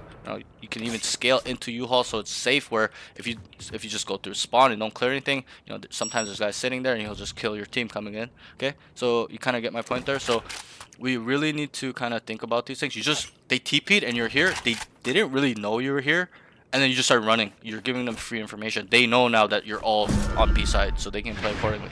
And I like this TP play where you kind of didn't just come out immediately and waited for the first guy. But I don't like how the second guy, like how you died, there was a hesitation. You didn't know whether you wanted to go out or hold it, so you got caught here and the guy TP'd and he killed you. Okay. Yeah. What I was thinking is Yeah. I'm gonna hold for that. So if I'm like on the other team, I'm 100% TPing, but like late after he's left the TP. Okay. But I heard them stepping from market. I heard Okay. both. Yeah, So it was three people. I heard two. Yeah, and you said then one the flank, Sky, I remember. yeah, and then Sky was in hookah. So I was saying Okay. I was trying to get this guy to go to the corner and swing it. As I Okay. was getting ready to open the door and swing with this guy, he TP'd. Okay. But you could just let him deal with the flank. You just sit here and being like, yo, there's one flank, Sky, because you guys kind of knew the site was free. Like, I can't remember if they got on site. That's not really important. It's really more of this sequence. Like, you kill one, okay? The guy flanking, what do you think he's gonna think? He exactly. He automatically knows you're there. So, you know, he might have a pre-angle on you, or he's waiting for you to come out. So he might even play it patient. He's not just gonna start running out here, like this, and then trying to like spam the, like he knows somebody's hookah, right? So you need to either sit, make a decision, and don't hesitate. Because you'll see in the VOD, you kind of was ready, like you heard the guy flank and you called it. That was really good. I wrote it in this round. We'll kind of get into it after, but that was the pro where you're like, your detail, you're like one flanking, you hear him, right? You're like one market, but let your team deal with it, okay? You're so eager to take this fight for no reason. Just sit in the TP, okay? You kind of know they were gonna TP, so you kill one, okay? When you kill one, they know you're in there, so a lot of the times they'll try to kill you in there, right? So and you knew they were stacked on A. There was like 3A, so you like there's a good chance there's gonna be a second guy. I'm not saying that they'll always do it, you know, but still, you just stay ready and let them set up, or just once you kill that guy, immediately leave and, you know, smoke across and go with your team, right? I tell my students all the time, strength in numbers. You don't want to completely be isolated, but if you have a play here where you're like they had a free site, they set up, one's hookah, one's long, and then you're like, yo, one short, like you could even wait for this guy to, because he might believe that you left as well if there's no one here listening for the TP to open, right? Because they can hear if it opens from market. You know that, right? From A. So exactly, you know that. So let's say there was that only one guy that wanted a TP instead of the two. Like that guy market running, he probably might assume, like, you know, obviously you can hear it as well, but you never know when the rounds are hectic, stuff like that. I'm kind of generalizing. He could have maybe thought you're out already as well, because some people have really problems with hearing. Okay, not everyone has super good directional audio. So, you know, he could have even believed you're not even in there anymore. He just starts running into hookah, just opens and kill him, right? Stuff like that. But the point isn't that you decided to stay in here or wanted to swing this guy. The point is that you hesitated with your decision. You wanted to go out, but then you stayed, so you lost position here. You just, even if you knew you wanted to swing him, you could have probably just went like this and hold it and then get ready to swing. He's like, okay, get ready to swing, okay, and then you start moving because you know no one's there anymore. Stuff like that, right? It's like micro adjustment movement, a little bit of game sense, stuff like that. Okay. I wrote as well, kind of moves around in TP. Oh, sorry, I wrote Team takes TP. He takes TP as well. Sits and kills one. Kind of moves around in TP, and enemy TPs in and dies. I'd rather him maybe even let the two guys TP and stay short and kill one.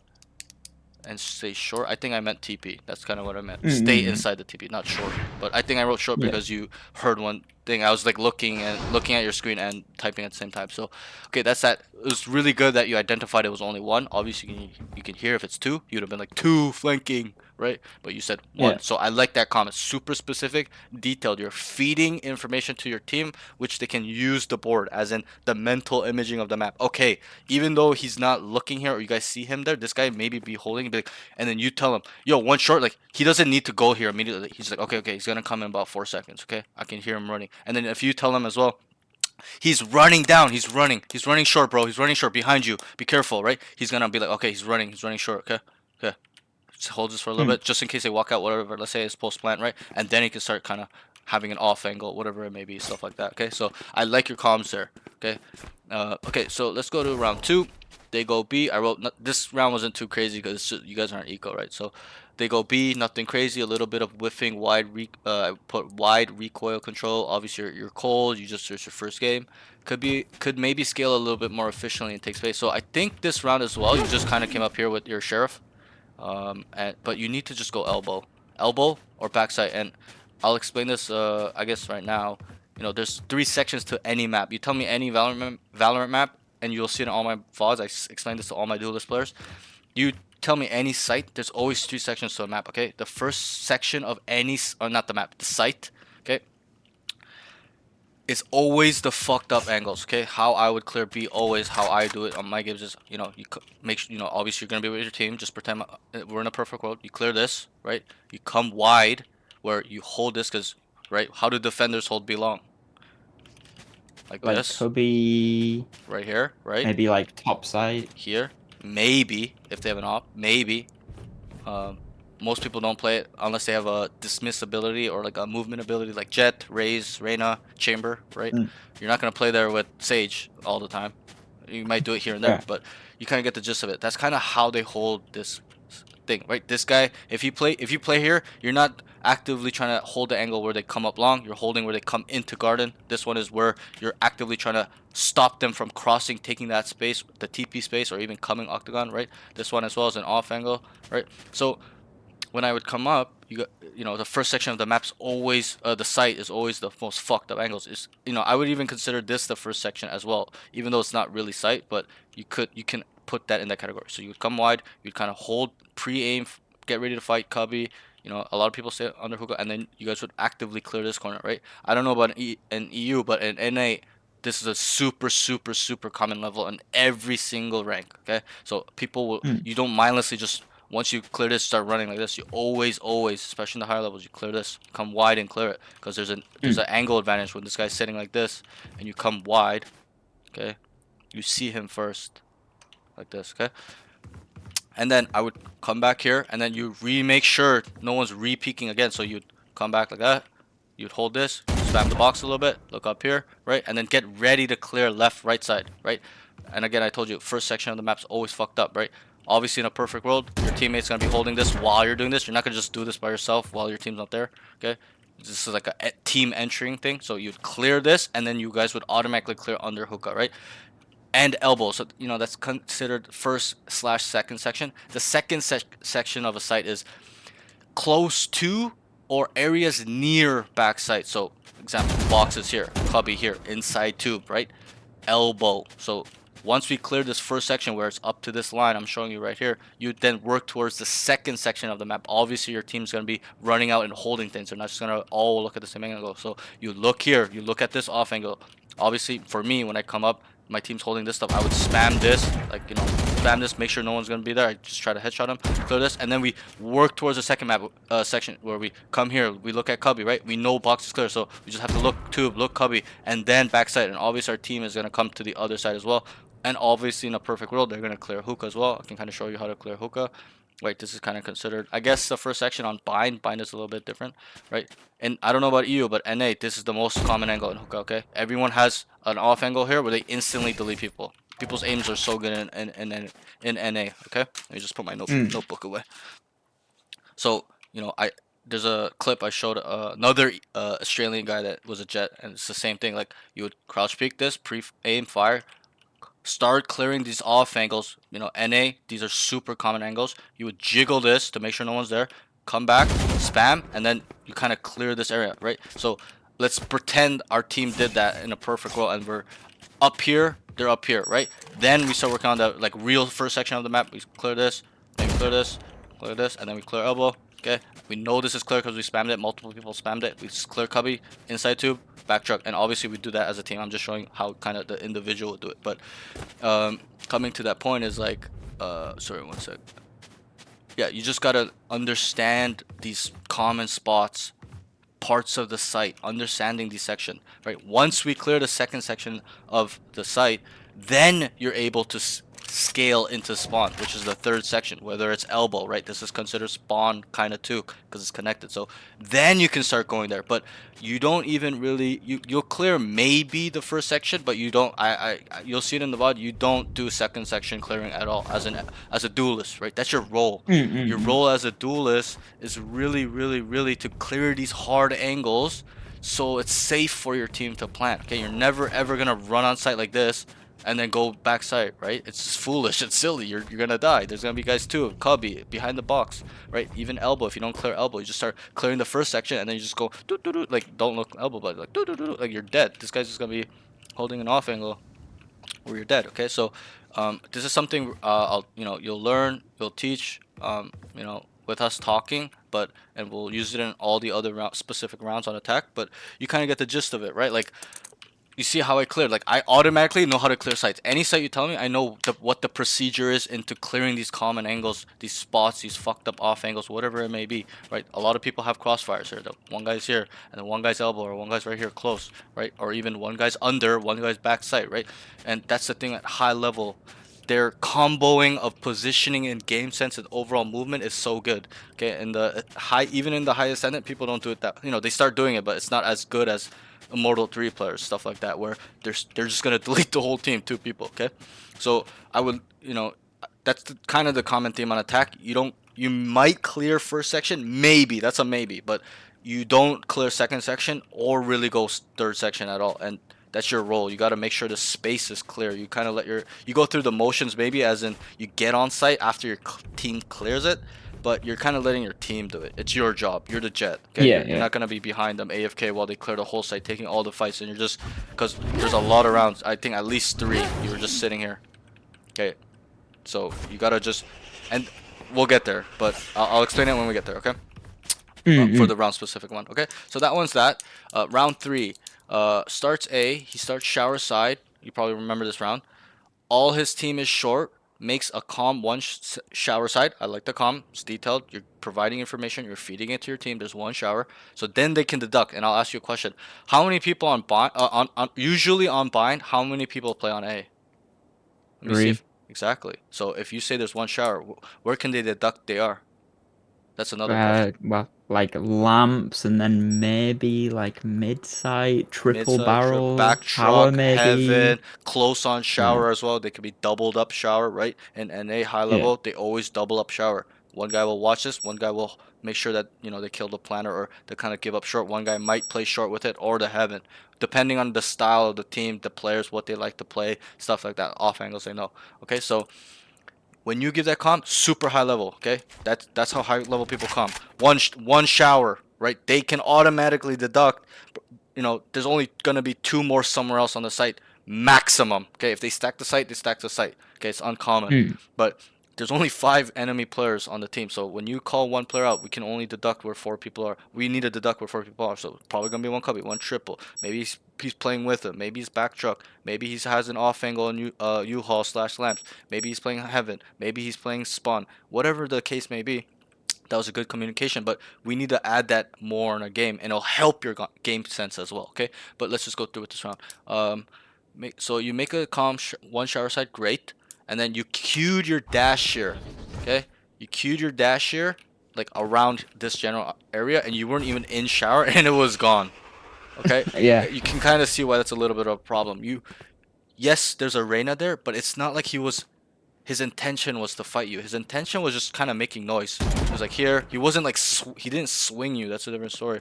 Or like you hear two people about to swing. It's a different story. But you got a little bit shooken up where you heard him with one Yeah. shower and then you just started shift walking and just AFK. Okay, you'll see it in the VOD. I pointed out in the VOD and I'll show you on the map. Okay, let me just read the note real quick. It says queues up his dash a little bit early, needs to make a decision to either scale shower or come back short and entry, okay? Team was up, boxes short, needs to be inside shower at this point, okay? This is a little bit of your game sense, your overall understanding off angles, entry angles, common spots people like to play. You're scared to die, but if you know where people like to play, you'll clear this so easily, okay? And I'll kind of teach you. Yeah. So The only reason I didn't really like scale into showers is because Yep. the Renner was there. Like, I But- don't think the Renner's just gonna leave, and I don't feel confident. But again, my point is that it's your job to scale. That's my point. It's your job, especially when you're by yourself, to clear this section of the map where when they come out short, that they're not just getting murdered from shower, right? That's why you decided to go shower. You don't go shower because you want to send your whole team in A and you go in late as a duelist. As a sentinel controller, that's fine, but you're a duelist is my point. You kind of get what I'm trying to say? That's Yeah, I'm with where you. it's going wrong. And I'm brutal with all my students, right? I think in logic. I don't really think in like subjectiveness, like, oh, it's worked before, so I do it. No, it's wrong. Like, this thing is just kind of like, it's silly to me. Like, it's one Reyna. Different story if you heard two. Okay, then you'd probably come back short or even just wait and come late where they can execute whatever and then they get bombed down, you come late and kill two. Different story. And that's more of a controller sentinel role, initiator role for them to do that because they need to stay up. But you're disposable. You're a duelist. Your job is to clear these hard corners for your team where they don't need to come back and clear it again or they die from these things. So to me, this round was a little bit silly. You'll see it in the VOD, okay? They were here and you were here, okay? Like, you can kind of see why that's silly. Their intention, their positioning, I don't even need them to tell me. You know, sometimes I mute all my comms because people are toxic. I don't need comms to play this game. I can literally play with my team without comms. That's the level I got my game to, okay? I don't need communications. I actively can see all the information on the minimap, all the information I can process to play with my team without comms. They don't need to tell me shit. So many games I play like that because they're toxic. But anyway, so their positioning told me they're about to come out. Nobody comes out. No four people as a team come up here unless they're ready to come take A. Okay, they would be if they weren't ready to take A, they would be behind this box. Maybe one tucked here and towards leaning this way. But they were up. You'll see it in the VOD. They're on the boxes, about to come out, and they did. They came out, but you need to it's just silly. It's 1v1, okay? 1v2, different story, okay? But you have to scale this thing, right? So, you know, obviously he has you got to identify that they have an angle advantage here, right? This guy can come out faster than you can at the start of the round. Start of the round, he can be here holding, okay, or whatever. But you kind of just, you just AFK'd, just like this, and then you didn't even try to attempt to clear, as in like, you know, hold it for a little bit, and then, okay, you know, there, you know, and come wide, right? And then like, make sure you're kind of holding this. Like, you didn't even attempt that or come late, like, right? I'd rather, if you're not gonna even scale it, you just come run back because he knows your shower, so it'll throw the Reyna off where the Reyna's like, okay, because what is he telling his team when he sees you there? And that's the question. What did you say, sorry? I said, what is he telling his team when the Reyna sees you there? You're over there, and he heard you. Why are you just saying just there? Exactly. So when he understands you're there, and let's say you silent walk back short, and they start taking it, he's not gonna just start running this like this and looking here AFK. He knows you're trying to go, so he's gonna hold it. You're gonna occupy him just off that bit movement and that information. You know he knows you're there. Okay, so you walk down short. Okay, you're not there anymore, but he still has to clear this because that's how high level people think. They're like, they need to anticipate that you're gonna kind of try to walk out because your intention was coming shower first as a duelist. He identifies as well. You're a duelist. You're probably gonna push up, right? That he understands that information. So he probably would have been like this or even like this, holding an off angle, or even just tucked in this corner on the off angle. Some people play here, some people play here, but you kind of get what I'm trying to say, right? I'd rather you just go back short with your team, tell them, yo guys, wait, I'm coming. Or if you cannot tell them that, okay, they're already out. Okay, just go back short and just start helping your team. Start going, pushing, taking space here and stuff like that. Okay, and we'll get into every single attack round because they're so specific. Okay, so so yeah, you need to be in. So at that point, you really need to be here when they're here. Okay, when they've taken this space, cleared copy, you need to be here. Okay, you're way too far. You're here. You used your dash, did nothing. If you're gonna use your dash, you might as well just try to use it at least, even if it was silly like that. That's way better than what you did. You just went. And I can't remember Yeah, exactly yeah. the remaining sequence, but it's not about that. It's more about this part where you're positioning your game sense. Okay, they're when you look at the minimap and if you saw them, okay, they're ready to get out, whether they told you or not. You need to process this information. So get ready, start clearing this, right? Maybe jiggle this, slice the pie here, stuff like that. Okay. Okay, let's move on to round 4. This is a smaller round because I think you guys were ecoing. Starts B, him and Cypher long, and this is the same theme of the round 3, okay? Starts B, him and Cypher long, still long, while team is out hookah dying. So you remember this sound? You'll see it in the VOD. 3 of them just start brain dead running it out. Obviously, it's a little bit unlucky. Your team's retarded. But, like, but it's true. Like, who does that? No one would do that in NA, especially high ascendant Immortal World. These guys are just mindlessly running out hookah for no reason. You know what they do in NA? They would clear hookah and then they would work it. We call it working it. They would work B. Make sure they would hold these angles where people have to peek slash jiggle slash jump peek for information and instantly kill these guys. Okay, that's how NA players play. They kind of are more patient, in my opinion. Okay, you guys were just running it down every round 5-man. Okay, it wasn't even like a set 3-man work the site, maybe come back later, fake stuff like that.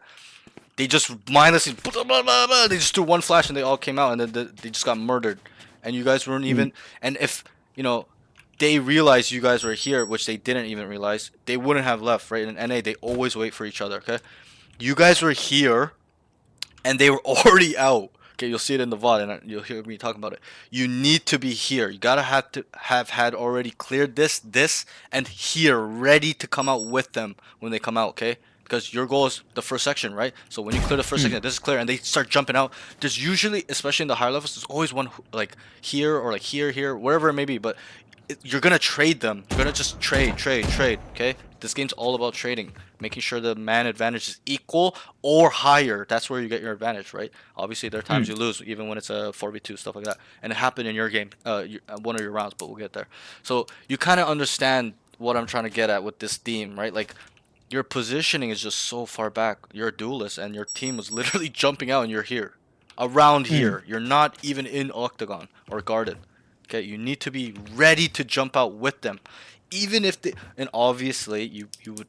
It's optimal that they tell you, guys, we're gonna go out, right? You'd probably start running and fast clear or whatever. But even if they didn't tell you, like just look at the minimap. Once you're here and they've cleared all of thing, you gotta kind of speed up. It's different if you've heard two here or they're playing a combo where, there's a Sky, you saw him dog down, so you're like, oh fuck, he might flash, but you tell your Cypher, play anti, let's walk up. So he plays anti like this, okay, and then you're like this, right? Just in case they peek without the anti, there's a fake flash, and then that guy can just turn around when it's a flash, right? So we kind of have to work on these things, but it's just your game sense, your positioning, overall map awareness, understanding the board, feeding yourself the information, not just your team, but look at the minimap. It's like, oh, they're 3 hookah about to jump out. They're up here. Okay, if they're back here, and like here, boxes, different story. I can kind of take my time, but they were 3 here just running out, right? You gotta just kind of have a sense of urgency, clear this, and then get ready to trade them. Okay, that's not such a bigger round, but it's the same theme with the round 3, right? Like you're just kind of baiting your team super hard, especially when you're a duelist. Okay, I can understand when you're a controller, stuff like that, different story. But when you're a duelist, you're the point of attack, okay? And I'll explain that analogy or example later.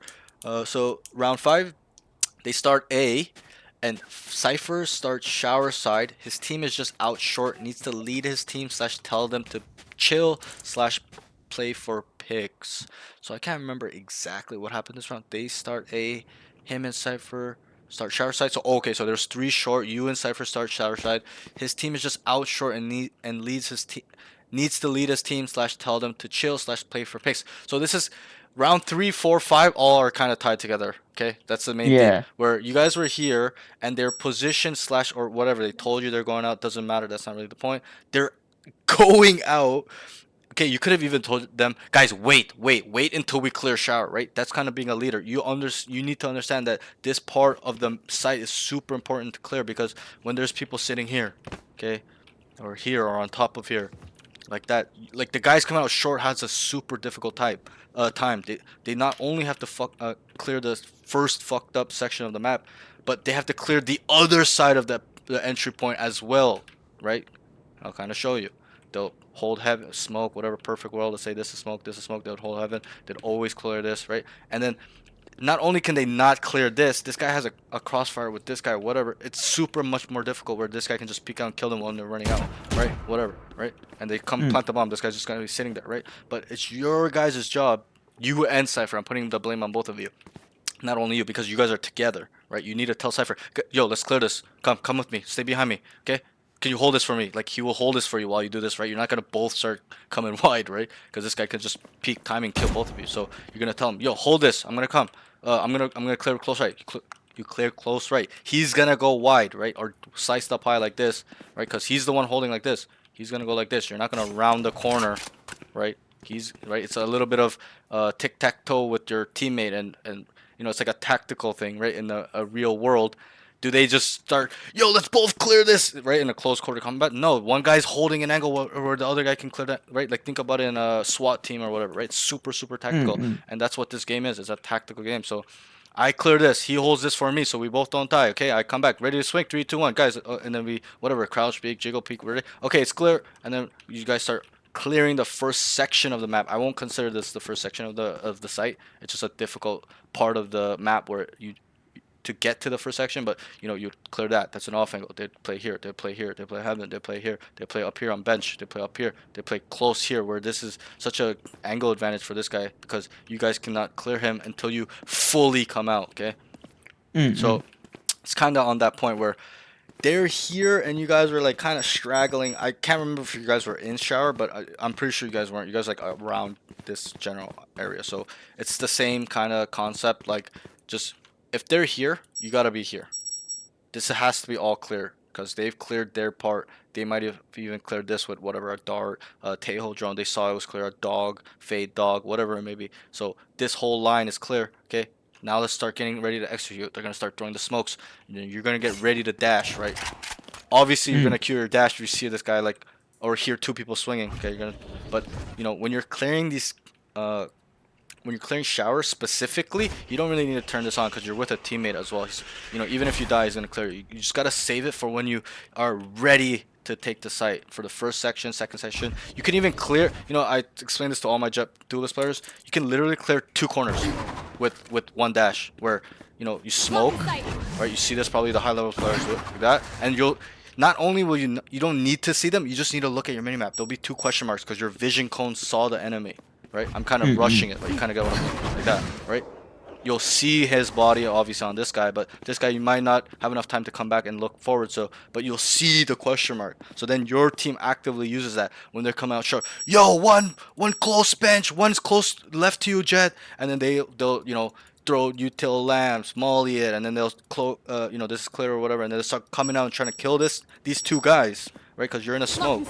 You're not just gonna come out all the time, but obviously there are times where you come out 2 and kill both, or you kill one and then they help you, right? So you kind of get my point. So it's kind of, you kind of see where the attacking rounds go, right? It's just you're kind of baiting really hard. Obviously it's one game, but you know, if you're doing it in this game, you're probably doing it in multiple games. I'm not saying you do it all the time. I definitely feel like that's a weakness of mine. Is just like following, because I want to play that more. So I've been coached by T-Dog. Okay, cool. And he's a lot more, you know, he's a lot more of a calculated, slower, you know, game sense, thinking about the game, trying to break down the enemy team. Like, that's the kind of game I want to play. So going into games where I've got, like, when we were going B and I was shifting up along with Cypher, where they're just running out like that, I find it really hard to kind of, like, slot in with those teams. Yeah, but I mean, this is not calculated at all when you're sitting here and your team is here, right? You think T Dog would be here if his whole team was up here, ready to go? Nah, Exactly. nah. So again, I think you're trying to mimic people's gameplay too much where it's hindering your own game. You have to develop Mm, your own style, your own knowledge, your own game sense. Okay, you can't just copy your game 100% from a player. And you see a lot of people do that generally. The average player want to be like a player, but they don't understand how they think. Everyone thinks differently. Everyone processes information differently, right? mm. Just we're all different, so you really need to develop your own style, and that's why I kind of try not to talk too much on specifics. I try to talk more in generalities because generally that's what people do, generally that's where people are, right? Even though you want to be calculated, whatever it may be, like T Dog would never be here on Jet, even though he doesn't really play Jet, when his team is here throwing down smokes and nothing is cleared. He's a Radiant player. He's gonna have already jiggled this. Okay, he's gonna be with his, especially with if he's with his teammate, he's gonna at least bait his teammate where he's like, "Yo, go clear these corners. I'm behind you." Right? Like you didn't even do that. You guys were just out here kind of playing with your cocks, and they're just out. They just out, and they all died. I can't remember if you lost a round or not. It doesn't really matter. It's more about you right now. Your positioning, Yeah, yeah. what you're doing wrong. Okay, and obviously it's one round, one game, but this might be a common theme in your games. Even if I don't watch it, I probably kind of get a sense that you probably do it more often. I'm not saying you don't ever not entry, but you kind of get what I'm saying. It's a weakness, right? We gotta, Yeah, yeah. especially if it's repeating, like round 3, round 4, round 5. It's back to back to back. I saw it, right? So it's not like it's a one-off round. It's a repeating theme. So something we really really need to work on. And something I'll really help you with too, because I'm an entry player. I was an entry player in my peak, a duelist player. Right, played a lot of Jet, a lot Mm. of Reyna. I wasn't more of the Raze type players like Yoru Raze. I was more of the traditional duelist type players, where it more relies on aim and movement than utility, right? Like Yoru is really Yeah. utility based, stuff like that. Okay, and Raze, like you really need to be good with satcheling. I wasn't really good at satcheling at that time. These days I'm a little bit better, but you kind of get what I'm trying to say. I was more, I spammed Reyna, I spammed Jet, pretty much. Really, that's it. Nowadays I play a lot of fucking ISO because I think he's busted, but that's that. Mm. Okay. So yeah, so that's it for this note. Let's move on. Don't need to go too deep into it. Round 6 starts B with Knives, Sky, Reyna, Hookah. So Sky, Reyna, Hookah, him and Brim Long. I don't know where the cipher is. Good comms by telling his team not to push out yet. Dashes way too early. Needs to maybe identify rotation or cut noise. Team is playing too fast and won't actively game plan. So here you were with Brim, and remember they were like about to jump out again, like brainlessly, Yeah, same and then thing, you same and thing. and this is where your assertiveness slash leadership kind of peaked out. I was like, okay, he has that potential to have it, but you need to be actively doing this every game. You knew they did it one time, fine, but just tell them, and you did this time, which is great. I love it. You're like, stop being a retard and stop trying to go out. Like, wait for us long, right? Like, you Yeah. kind of knew if they just jumped out while you guys were not even up yet, it's bad. But it kind of comes with on you as well, where you need to be in position where even if they ran it down or they cleared really fast, you need to be on their same level in terms of movement. So if they're up here, right, they go up short and they're about to clear it. Like you guys should be here as well. Okay, if they're still in market, you guys should be maybe here as well, or you can take that space or whatever it may be. But you kind of, it needs to mirror or be ahead. Okay, because you're the duelist again. It's just very self-explanatory. You need to be the point Mm-hmm. of attack. You're an arrow. Okay, think about an arrow. There's a stick, there's feathers, and an arrow. What does the feathers do? Makes the arrow spin, trajectory, speed, what it balances the arrow, whatever it may be. What does the stick do? It supports both of them. It helps go through the air. What does the point do?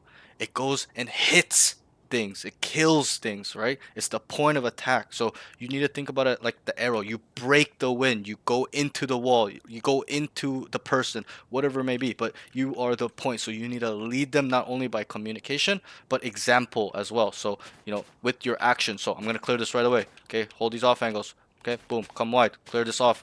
Boom. Guys, you guys ready? Okay, and then, in my games, a lot of times I'm ready. They're probably already clearing this. Okay, that's just me though. Everyone's a little bit different, but you kind of get what I'm trying to say. Is you need to have your team follow you and be ready, as in you're already ready, and they just need to follow you, instead of Yeah. they're ready and you need to do more and follow them as well. Still clear and follow. It's like, it's ridiculous. You're putting yourself behind in terms of workload, right? Stay ahead of the curve. Stay ready at all times. This game is all about being ready, right? Crosshair placement, Yeah. whatever it may be. But so let me read this again. So you don't tell his team to push? Great. I love that. Tell them, guys, relax. Just chill out. Why are we running? And you can even tell them, guys, why are we running it down? Can we just chill out a little bit? Let's play a little bit slower. That's what we do in NA when people are just brainlessly running down. We'll be like, guys, can we just chill the fuck out? Like, what the hell are we doing? Stop running it down. That's default, right? And this is something we'll talk about later down the line. But okay, and so again, this is another comment that you just kind of turned it on. You guys are walking up. Like, don't turn it on until you're Here. ready to go on site, or you're about to / gonna take a fight. Okay, that's the keys. And this utility will be the same as ISOs. It's the same thing. Don't turn it on unless you're gonna take a fight, right? Because there's a timing, there's a window where it goes away. And also need to identify rotation. So here you can even identify rotation, especially if this comes into the game sense part where, okay, they've heard 4 of you guys. Let's say you guys didn't walk up long and they heard 4 of you guys run up. What is the enemy gonna say? This guy playing elbow right here. What is he gonna say? Look at my sound cone, by the way. Look at this, right? Yeah. When you He's guys gonna say, Yep, go ahead. I was just gonna say he's gonna say there's 4 people long. Exactly. And what is this team gonna do? Rotate probably. Right. Or just like play more like cautious. Play accordingly, where they're ready for either you guys to fully come on site as 4, or they're ready where they're still ready for when you guys TP and rotate, right? Because this is bind. There's a lot of rotations in this map. It's TP, it's central, especially at the higher levels. In your game, I didn't see too much. Obviously, you guys were running it down a lot, but in most Immortal higher levels lobbies, they utilize the TP so well. They'll double back fake, they'll fake A, and then they'll TP off, they'll fake B long, they'll fake a B hit, they'll throw smokes, and then the whole team just rotates and they come over. Stuff like that. They'll re-hit, they'll fake the TP, come back, walk back, whatever it may be. But this guy's like, yo, I hear 4. Or even let's say you guys walked up long. Yo, guys, I hear 2 hookah, and and I'll ask this question I asked you on A. How many people on this map generally, how many players play on B usually? If there's 3 on A, like you said, usually that play A. How many play on 2? Exactly. So there's 2, and he's like 2B, and let's say their intention looks like they're about to take side. They're coming all the way up hookah. The guy on backside kind of is like hearing them close. Yo, they're really close. They're really close to the hookah boxes, guys. Right? One guy might lean over, so now you guys have 3, right?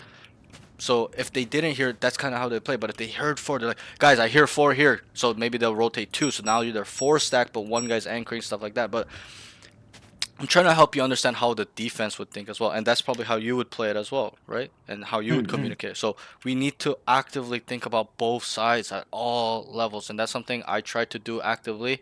I don't think I do it at a radiant level, but I do it really well where I'm like, okay, they know we're here, guys. Okay, especially in the scenario, they run up to hookah, whatever, and let's say they didn't hear you, but they kind of have a feeling that's 1 long, so that's 3. They're like, okay, guys, they're probably gonna start rotating B. Can we play it slow, make a lot of noise? Can we fake this and go A? Okay, we can TP off. Can we get 1 lurk? You could have even been like, Cypher, can you lurk up A while we make a lot of noise B? And then he'll take the space. Okay, and then this space is information.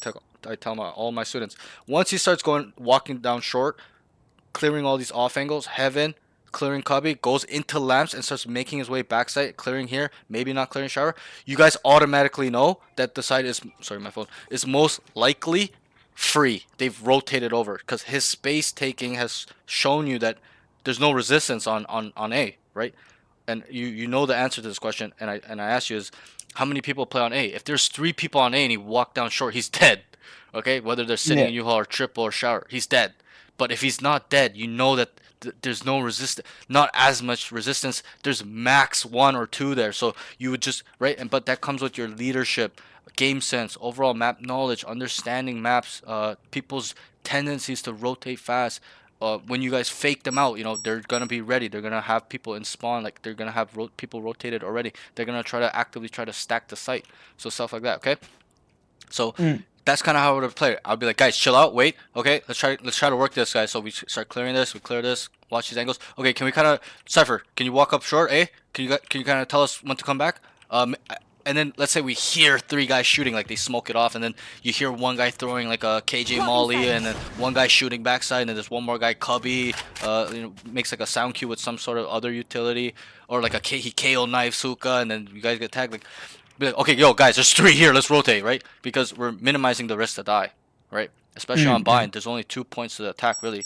I was on Fracture yesterday with Simba, and Fracture is a different map. There's like 5 points where people can come out. But bind is different. It's the choke points. These are all choke points. There's only 4 points, really. Okay, so you could have been like, yo, Cypher, go up, even shower. Be like, yo, can you go look up shower? Because then he'll clear this space for when you guys TP, right? It'll be clear. You kind of know nobody will be sitting shower. But if you go short, different story. There might be one here, whatever it may be. But you kind of get what I'm trying to say, right? Like, Yeah. we gotta use our brain a little bit more instead of just just trying to take the site because we've decided pre-round we're gonna go B. Okay, we gotta really actively think about our game sense. All right. Overall, I think that comm was good, telling them not to push out. Okay, so that's a plus.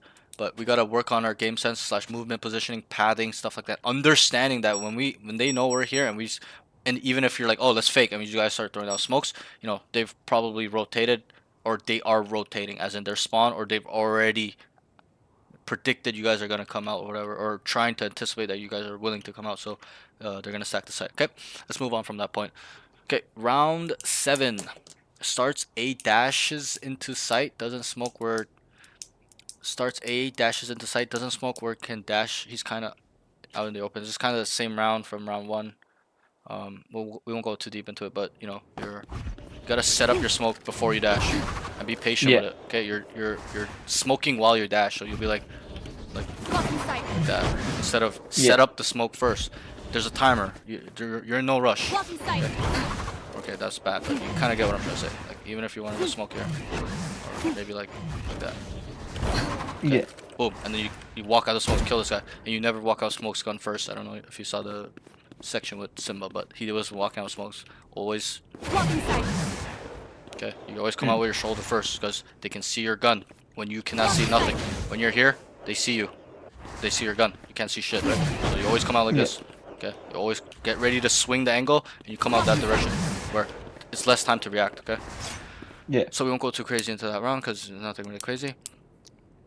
What round were we? 7, right? Yeah, sorry. Round 8 finally starts to make. So again, I told you this is the first time you'll see the value. The first time you made a game plan, which I loved. You finally understood that you guys were just running it down. You're like, what the fuck are we doing, right? But you need to do that much sooner. Like round 4, maybe round 5. Maybe most, you need to start adjusting. Okay, we've been running it down 5 rounds in a row. It's not working, or it's not as efficient. So it's super hard. Like they're just starting to rotate super hard, fast. First contact, they know we're rushing. You gotta adjust. Okay, guys, can we play default? Can we run a fake? Can we run a re-hit? Whatever it may be, just start game planning off their tendencies too. We know that they've been full rotating wherever we start. Okay, we gotta set up a lurk. We gotta set up a fake. Okay, and it was good that you did round 8, but we got to do it much sooner. We got to process this tendencies, these patterns much quicker, and that will make you a much higher level. We got to think on a higher level, okay? So round 8 finally starts to make calls and game plans pre-round. Starts B long, all 5. They get a kill. Cypher ults. They enter site 5v4, and he just stays apartment. That same box I told you needs to take space. He had full information. No one was elbow. Gets a good kill hookah guy and stays in the same spot for at least 10 to 15 seconds. Needs to work on micro positioning, and you got traded, I'm pretty sure. And you guys lost the round as well. I could be wrong. That's not as important. It's more the sequence that's important. The results don't matter. It's more what you're doing is not optimal. I won't say it's incorrect, but it's just not optimal, efficient. Yeah. Okay. So you guys started 5 long. Here already, it's a problem. As a leader, me, I would have been like, yo, can 2 of you guys go hookah? We're gonna go 3 long. Pre-round if we decided to go B. Even if they start coming 5, let's say they didn't listen and they started coming with me. Guys, can you guys go hookah? Please, 2 of you guys go hookah, please. And they would, and most of the cases, obviously there's exceptions to the rule where people don't listen. Most of the time they're gonna listen to you, okay? And in my lobbies, I don't even need to tell them. We're gonna split B. Going B means splitting B together. Okay, it doesn't mean 5 long, unless you call for 5 long. Okay, it's a different story. But so you guys got a kill here. I think it was the Reyna. It doesn't really matter who it was. You guys got a kill. You'll see it on the VOD. The Cypher ulted. And do you remember where they were? I'm gonna ask you. When the Cypher ult finally went off, like the first ping, did you see where they were? Because I saw no, where they were. I don't remember. I don't remember. Right, on the right, and attack. that's a little bit of your information on the board that you need to be actively aware about, and your game sense. Cypher ulted. Okay, what does that mean? And that's a question. Well, we just know where the entire enemy team is. Exactly. Was it their Cypher or our Cypher? No, They it didn't have a was Cypher. it, That's it our was Cypher, your yeah. Cypher that ult. You guys got a kill here. You'll see it in the VOD. Obviously, I'm not being as specific as like, oh, he died here over here, but generally he peeked you guys 5. You guys killed him, and your Cypher ulted. You need to hear this noise, where he takes off his hat, right? He throws the hat, and then it says Cypher loading or whatever loading. I forgot what it's called. Uh, and I asked you, do you know what they were? And you said no. That means you're not actively looking at the map and understanding that the Cypher ulted. You need to realize that he ulted. Okay, and that's a Yeah. common thing with even in my lobbies. People don't understand when Cypher ults, but I do because I used to be a Cypher main. Different story, but I know that we're about to get map hack for the next 5 seconds. Guys, wait. Let's just get the information first, okay? And a lot of the times, once you wait, you'll see where they are and you can play accordingly. Okay, there's one guy rotating spawn, one guy here, one guy here. Okay, A's open. Start going A. We rotate, whatever. But I will tell you exactly where they were, okay? Sky was hookah area, either whether it was under or in hookah, he was in there, okay? Because you guys went 5 long, so he kind of probably cleared this, so he's waiting for you guys to come long, and he heard you guys, because you guys, and this guy dies, what does he say to his team? He saw 5 of you, what does he say to him?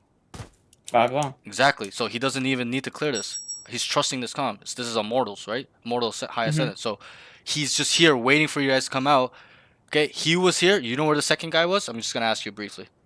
It's okay to get it wrong. It's 100% okay to get it wrong. So I want to see where I you're want at. to say like either elbow or CT. So he was spawned. Okay, he was out here. If you looked, Yeah. you could have literally took the site. Blocking You sight. didn't even need to clear any angles at this. These are the moments you don't clear angles because you know there's only here and here. So they would smoke hook off. They would smoke spawn off. You just run elbow. Just run elbow. Dash elbow. Okay. Once you see the sound cone near the race, you just wait. Hold an off angle. Maybe you start. You know, when we peek walls, you always come close, okay? Because that way they don't see you and react faster. When you peek like this, they can see your shoulder first, okay? You always come to the wall when you peek. So you would get ready to peek. Let's say you know they're not gonna walk up. You hear them here like 3 shooting into hookah, whatever it may be. Okay, just go bam, bam, bam, bam, bam, bam. But you kind of see where the difference is. Besides just okay, we killed them, ulted. Okay,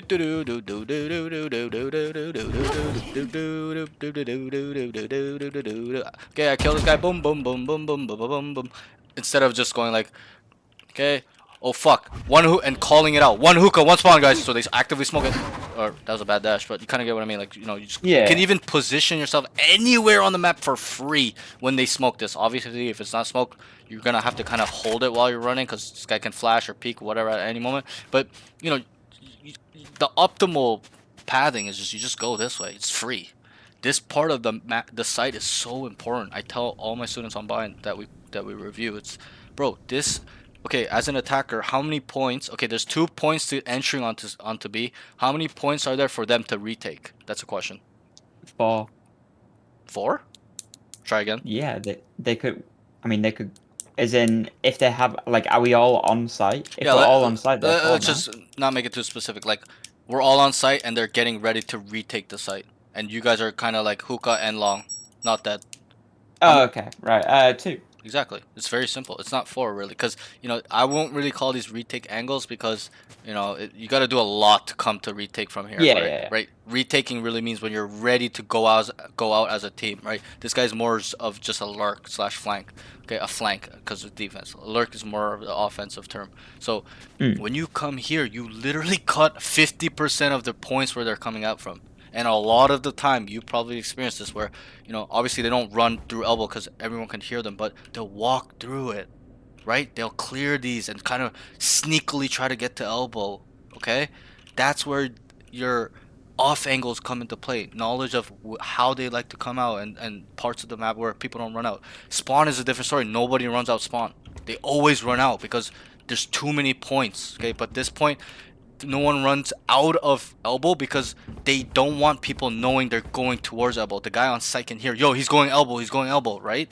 So that's why they'll cross over. They'll just even if they're getting ready, they'll just slowly like knife out and then kind of hold these off angles, right? Especially in my lobbies, they play this spot a little bit slower. I'm not saying that they do that all the time, but generally in all ranks they like to walk out of here. Okay, if they run out, it's even better for you. You can hear them just hold a wide angle to death. But you get what I mean. This is 50% of the retaking points. So when you lock this area down, which you had for free, you guys would probably win this round because you can play off so much where post blind, you're 1v1 or whatever, the bomb's gonna be likely here, stuff like that. You have a good spot. You can flank, you can not flank, but wrap behind them where you kind of hear through them. You're like, yo, 3 spawn, they're coming out, so they start running out, and then you timing them. You're like, perfect. They start running out. You take your knife out for more speed because that's all there. Whatever it says, a 5v3, whatever it may be, and then you just bam, right there. More so than not, they're gonna have their back turned to you. So this part is pretty crucial in my opinion, where you can do so much. You can wrap, right? Even if they, especially if they plant like here maybe, okay, where they gave you that opportunity to kill them in like a 1v2 and win the round, whatever, okay. But you kind of see the difference, right? Like from what you did versus what I did. Like I would just go either backside, stay in tube, or go cubby, play this off angle here where they run out and I just murder them, or even stay tucked, whatever it may be. Go backside, play an off angle, play tucked, doesn't matter. Go on top of this box, whatever. You just stood here for forever. Yeah. And I don't mind that you could stay here. I actually don't mind it. I would rather you go here because you had a free elbow. But the problem is also here. When you kill this guy, you gotta move. You gotta move. Yeah. Okay? You gotta reposition, come back Here. to your team, or come back down, or push Here. back spawn again. Not spawn, but backside. Or you kill this guy, go take hookah, because you kind of know off the cipher, one here, and then when you kill him, it's free. So you can even go back up there if you wanted, whatever it may be. But you can do almost anything else than just sit here and just AFK, just trying to hold this. This is kind of an off angle, I guess, but it's quite common for defenders to clear it. Okay. So, because they're first, when they come out, they look here for these off angles, and they come up here, and they come back down, and they look hookah, and then they clear like this, stuff like that, okay? So, yeah, we'll just move on from that point, but, yeah, so round 9 and 10, I had something going on with my notes, like, I wrote round 8, oh wait, what happened here? Oh yeah, so that was round 8. I wrote round 8 twice, so I got really distracted. I thought I fucked up writing the notes the wrong. This is the first time that happened because I was really trying to watch you play and write the notes, and I was talking to stream as well. So I couldn't get too much data there, but yeah, that's my bad. So we'll just go to round 11. Okay, so round 11 they start A. Okay, 4 dashes. They start A, 4 short. Dashes into lamps cubby with no smoke.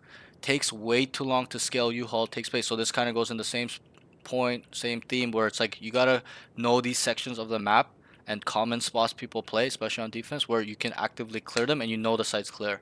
Okay, and it's like a scaling skill. A duelist's main skill set probably should be learning how to scale. Obviously aim is important too, but it's like game sense and scaling. And scaling is a part of game sense. It's a subsection in my opinion, okay? Because you need to actively kind of deduct where they are to start scaling, right? For example, like if I kind of know they like to play triple, or like that's a common spot or stuff like that, and and this part, like it's a part of it, right? Like, okay, I'm gonna clear it, activate. Okay, no one's there. Okay, right? I know one's gonna be U-Haul. I go U-Haul. Nobody's there. I know 3 usually play A. So if I've cleared all these kind of common angles up to this point, okay, I can kind of deduct that one's gonna be maybe here, probably spawn heaven, or right? It's like a math problem where we're solving, where we gotta just deduct where they are, or kind of figure out where they are, right? It's a little bit game sense, scaling, understanding map knowledge, common spots, stuff like that, entry angles, off angles, whatever it may be. But that's it. So starts A, 4 short.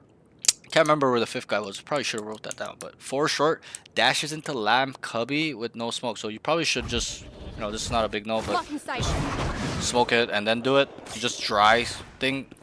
The problem with that is if they didn't clear this and this guy's playing here, you're dead.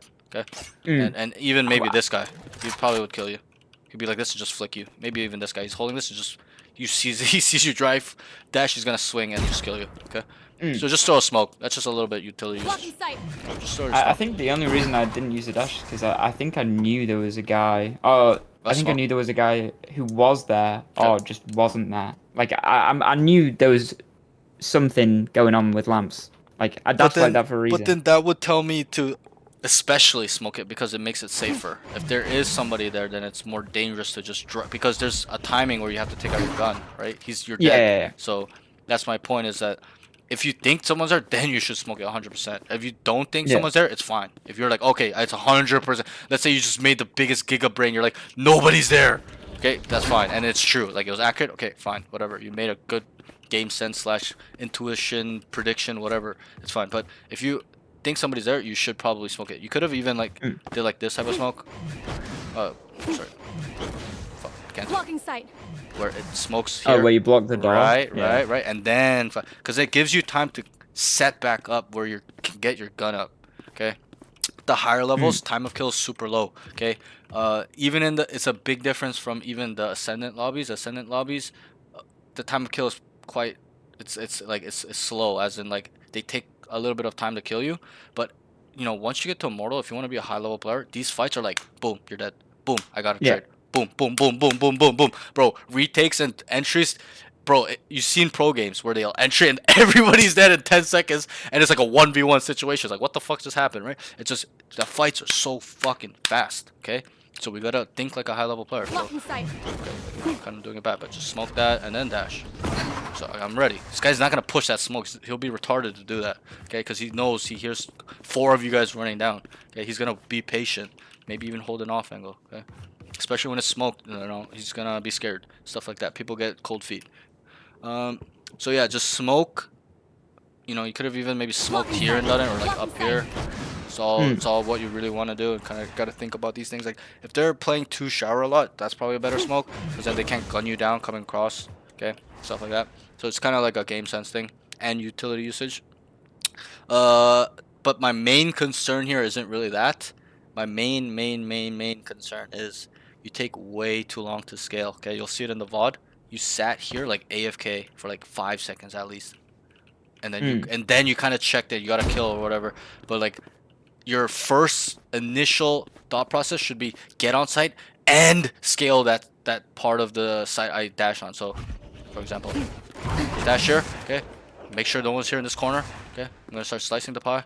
Okay, and then I hold it. I don't just give it up again. Something I tell some of my students is, once you gain the space, okay, you gotta gain space. Okay, for information. Once you gain the space, you gotta fight for the space. You gotta determine what to do. But you kind of were lost in the sauce.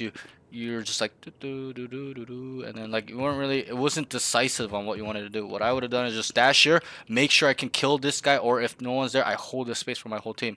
Again, I'm gonna ask you a question. How many really retake? Okay, this map's probably a worse example, but how many retake points, if you have the site, are they coming from? 2. Yeah. Well, maybe 3. Maybe Yeah, 3. yeah. I would probably give it 3 because of heaven, spawn, and well, I guess 2. I guess 2. Yeah, it's like closer to 2.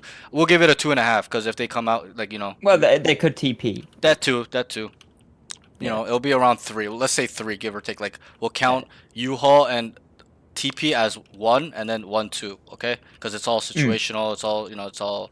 We're just kind of generalizing, but it's about 2 to 3 points. So when you lock this area down, you pretty much have all of back, like not all of backside, but you have the point where they can really flood you guys out. It's hard for them to flood this angle because they have to clear bench, shower, and default. Sorry, my mom.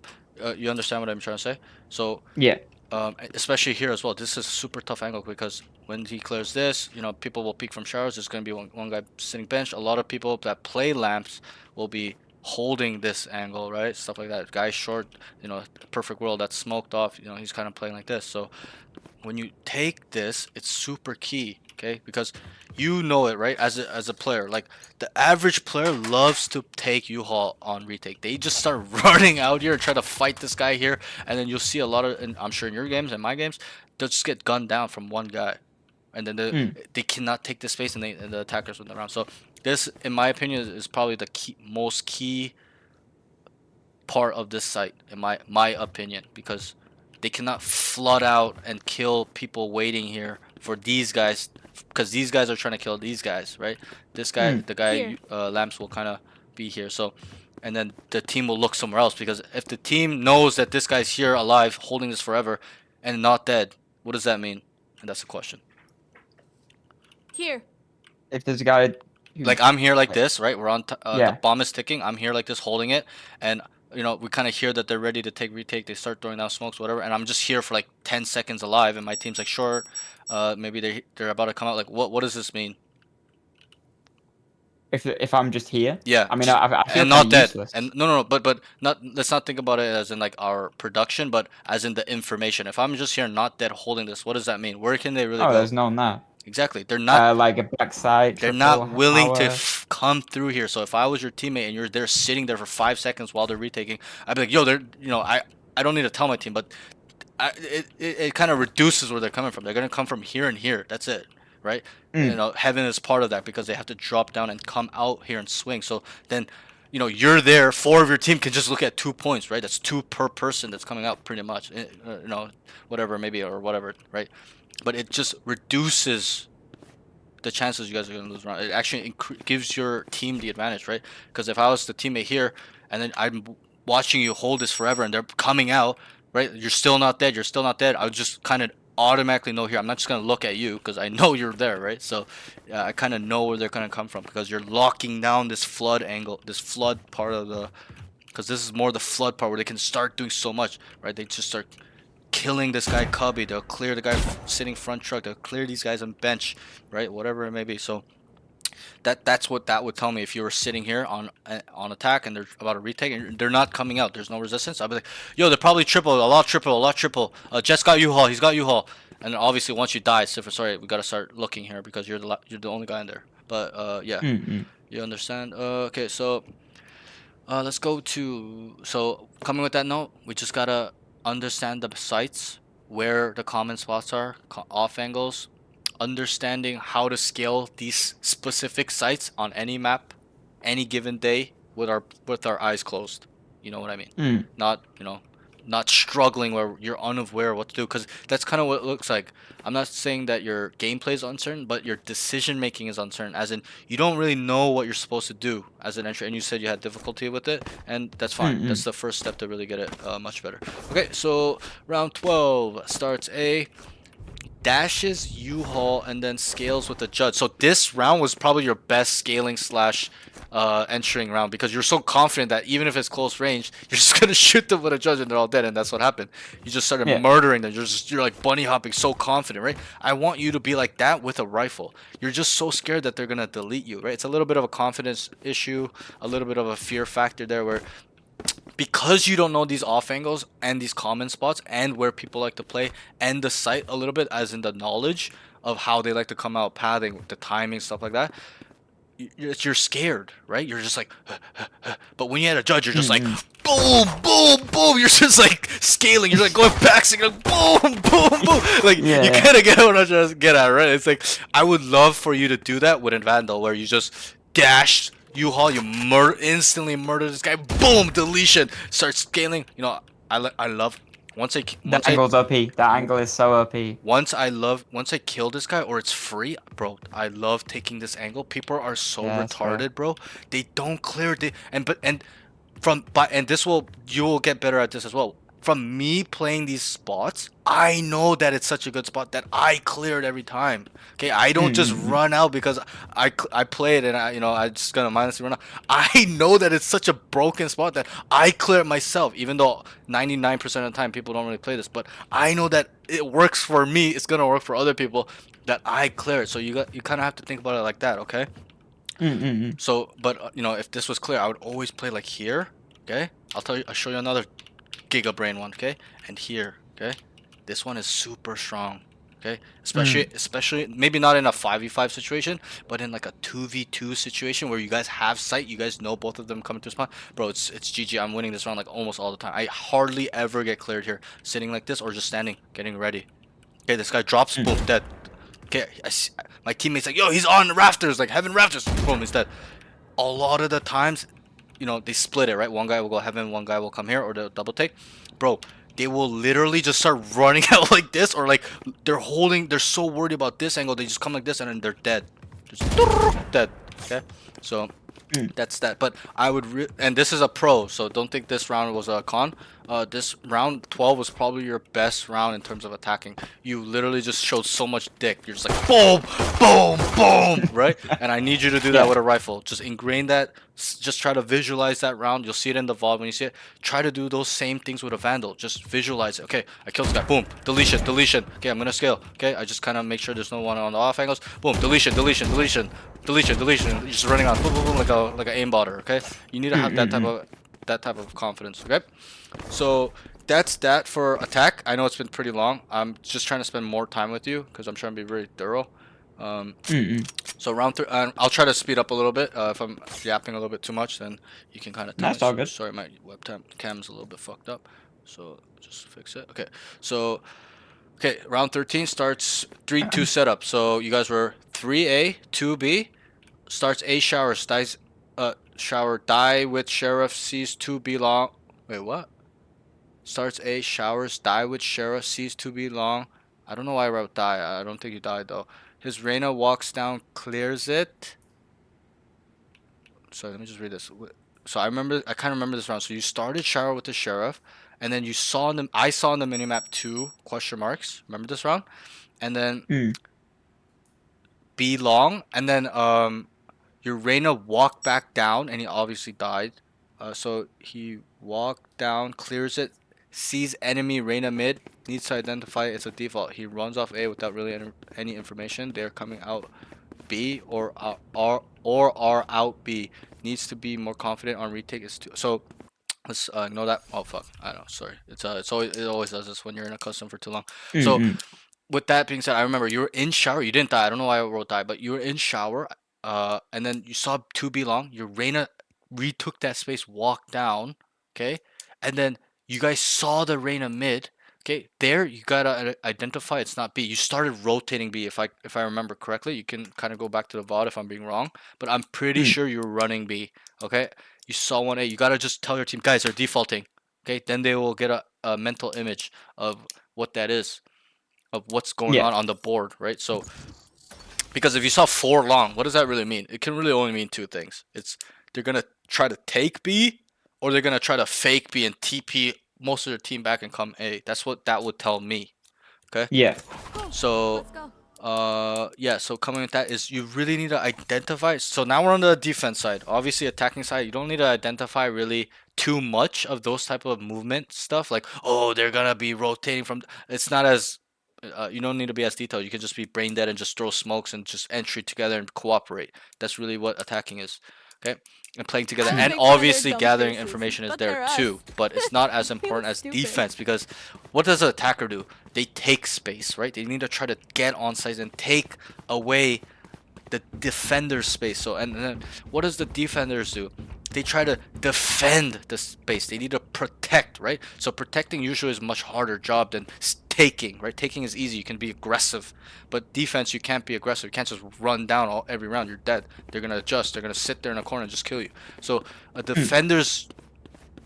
team defending goal is really to gather information, is to understand what the aggressor is gonna do, right? That's why it's defense. You're more of a reaction. It's more of a reactive thing, right? Obviously you can be proactive too, but you're trying to predict slash react to what they're doing, right? To defend, to right. They take this space, we're gonna take it back, right?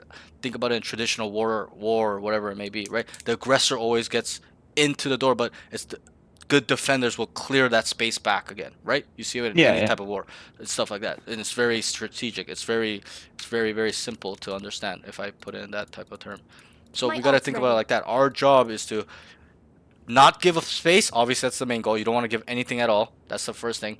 But if they do take the space, we gotta take that space back, and that's why they call it a retake. When the full team is trying to come and kill everybody that the attackers are on site. So retake. We're retaking the site. We need to get back what is ours, right? We need to kill these guys. Okay. So you saw 2B long, and then you started running, and then one of your teammates, I can't remember who, but he saw him short.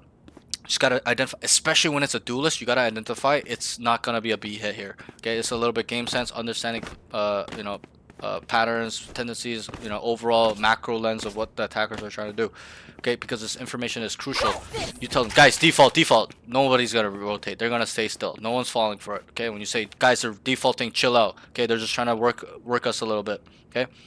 If you see 4 long, whatever, 2 here, different story. You're gonna be like, okay, they're setting up for it, guys. Take space, because if you see 5, you're gonna start taking space. 1 guy's gonna flank, 2 guys are gonna flank, stuff like that. Okay, so we need to identify what's going on. You need to process this information. Be like, 2 long, 1 short, guys. Don't fully rotate, guys. They could come back and try to re-hit, whatever it may be. But you know, and make the wrong calls. That's how you learn. You make the wrong calls, okay, and actually build upon making off those mistakes. Okay. So and then I wrote. Needs to be more confident on retake. I can't exactly remember what happened here. It's too slow. Padding needs to be different. Oh, okay, I remember. So you guys ended up going B and then they went A. Okay. Padding needs to be so this was the pistol round. Needs to be different. Clear U-Haul first. He heard 1 front truck, but Brim was going that way already. So I remember. So you guys ended up running B and then came back because they TP'd, right? The lurker guy probably heard you guys. So he's like, yo, come back. So once you guys were here, they started TPing and then you guys came back around that area. I can't remember exactly. Doesn't really matter. It's more about the sequence. Okay. I remember this because I remember telling myself, I'm like, okay, that pathing was terrible. You guys both came out here. You guys were kind of shit walking, not really running, and you guys both started going like this, right? Remember what I told you when I sit there, people don't, like, you know, they're kind of not really clearing this, right? If I was there, you guys are both dead. But my problem here is that Brim was ahead of you. It wasn't that you were ahead of him. I remember, and you can see on the VOD, the Brim was ahead of you, and you're just following the Brim. The Brim was just trying to clear this, but you need to go U-Haul. You need to clear this. You need to make sure no one's hiding in here, okay? And then, because if there was a guy cubby, you would kill him, and then it's a 2v1. If he was bench, you could probably kill that guy too. If they're short, Brim probably would have smoked it, and you could just hold it from here, right? And then he can get on the bomb, whatever it may be. But you just followed him, you kind of baited him, and then you guys both died and lost the round. Okay, so your pathing needs work, understanding retake pathing, and obviously it's a little bit tied with your entry pathing. If you get good at either or, like if you really focus on retake, you know, automatically your entering will be better. And do you know why? Why my entering will be better? Yeah, if you just only work on your retaking abilities. Well, it both kind of apply, right? It's like the same sort of Exactly, thing. right. So they're both the same thing because they're the same angles that both sides uses, right? You kind of get what I'm trying to say? Like they Yeah. really apply to each other. They're mirrored to each other, right? It's like your left hand and your right hand. You know, if you use your right hand pretty well, you're gonna be pretty good with your left hand overall. That might be a bad example, but I was just trying to make it as simple as possible, where I don't yet. But so if we're really good at retaking, you're gonna be really good at entering without really using entering. Obviously, we need to work on both, where it's not at the same level. You know, one might be a bit lower than the other, but overall, generally, if you're kind of decent at retaking, you'll be kind of good at entering because you know these angles, right, on both sides. But the problem is with you is like you kind of really don't know entering or retaking. And it's okay, we'll work on it. It comes with time, it comes with playing a lot, experiencing these things, dying, right? Being critical, understanding what happened, right? Analyzing, over analyzing. So, you know, the Brim comes down here and you're just following him. Like, you're not really clearing anything either. And you guys just well died around here, whatever. But just go U-Haul. I know it's scary to go by yourself and the pressure's high. You know, your whole team's watching you and stuff like that. But you need to be that guy where it does not matter. You are clutch in these high pressure situations. 1v, I'll even show you a clip after our session where you can watch. Where I just 1v4 the guy in overtime. I 1v4 the team in overtime. And I killed all 4 of them in less than 5 seconds. Okay, it was a nasty ass clip. Okay, like, but was I scared? No, I literally deducted all the information and kind of just put my chest up and went into the fire, and it worked out. I killed all 4 of them and won the game. It was 14-12. Okay, so you know, and a lot of the times when you're scared, you're gonna die. You're gonna die anyways. You gotta think about this. You're gonna die anyways. It's just pistol round, bro. Okay, at least let me get a shot in winning the round. At least let me make it a 1v1 with there's some time where I can try to defuse his bomb or instantly tap it. He peeks out, instantly delete, get on it, and I win with 1 second. Right? You need to build up this edge. It's confidence. Right? A lot of it is confidence. Okay? Mental. It's your mental game. Right? I told you, your weakness is not aim. You have pretty good aim. Okay? It's really the mental aspect. All mental aspect. Okay? So Go U-Haul. That's the main thing I would say. You could maybe come around, but don't just follow him. You just follow him. Okay? We'll just move on. I won't Yeah. go too deep into it. Round 14. We're almost done. Well, not really, but almost there. On A, 4 stack holding shower. On A, 4 stack holding shower. Reyna solo B. He clears all of so you cleared all of shower. So I remember this round now. Okay, so you guys were 4 stack on A. Reyna was on B. Okay, you were shower. And then you started walking up. Remember this? You started walking up. And I wrote Yeah. tells good comms. So, because once you went here, I would like you to actively clear these corners too, because people like to sit in them. You kind of walked out. I can't remember if you did, but it's not really No, I important. didn't. I didn't clear them. Yeah, I can't remember. These notes are so long that it's hard to be really specific. I Yeah. write it in general, try to keep it as general as possible and try to remember it. But so if you didn't clear it, clear. Okay, actively work. Like think to our brain. Okay, I'm clearing every corner, even if I don't think they're there, because at the higher levels they're always gonna be there when you don't expect them. Okay, it's always so Yeah. weird. It's so fucking weird. You don't expect them to be there, and you don't do it, and they're there. And then the times you clear, they're not there. So that's why you got to do it every single time where you're ready. So that's that.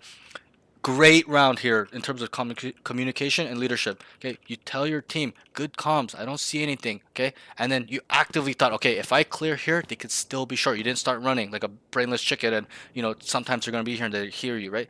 This was good. You just started continuing to walk. Okay, I'll tell you where it kind of went wrong though. So,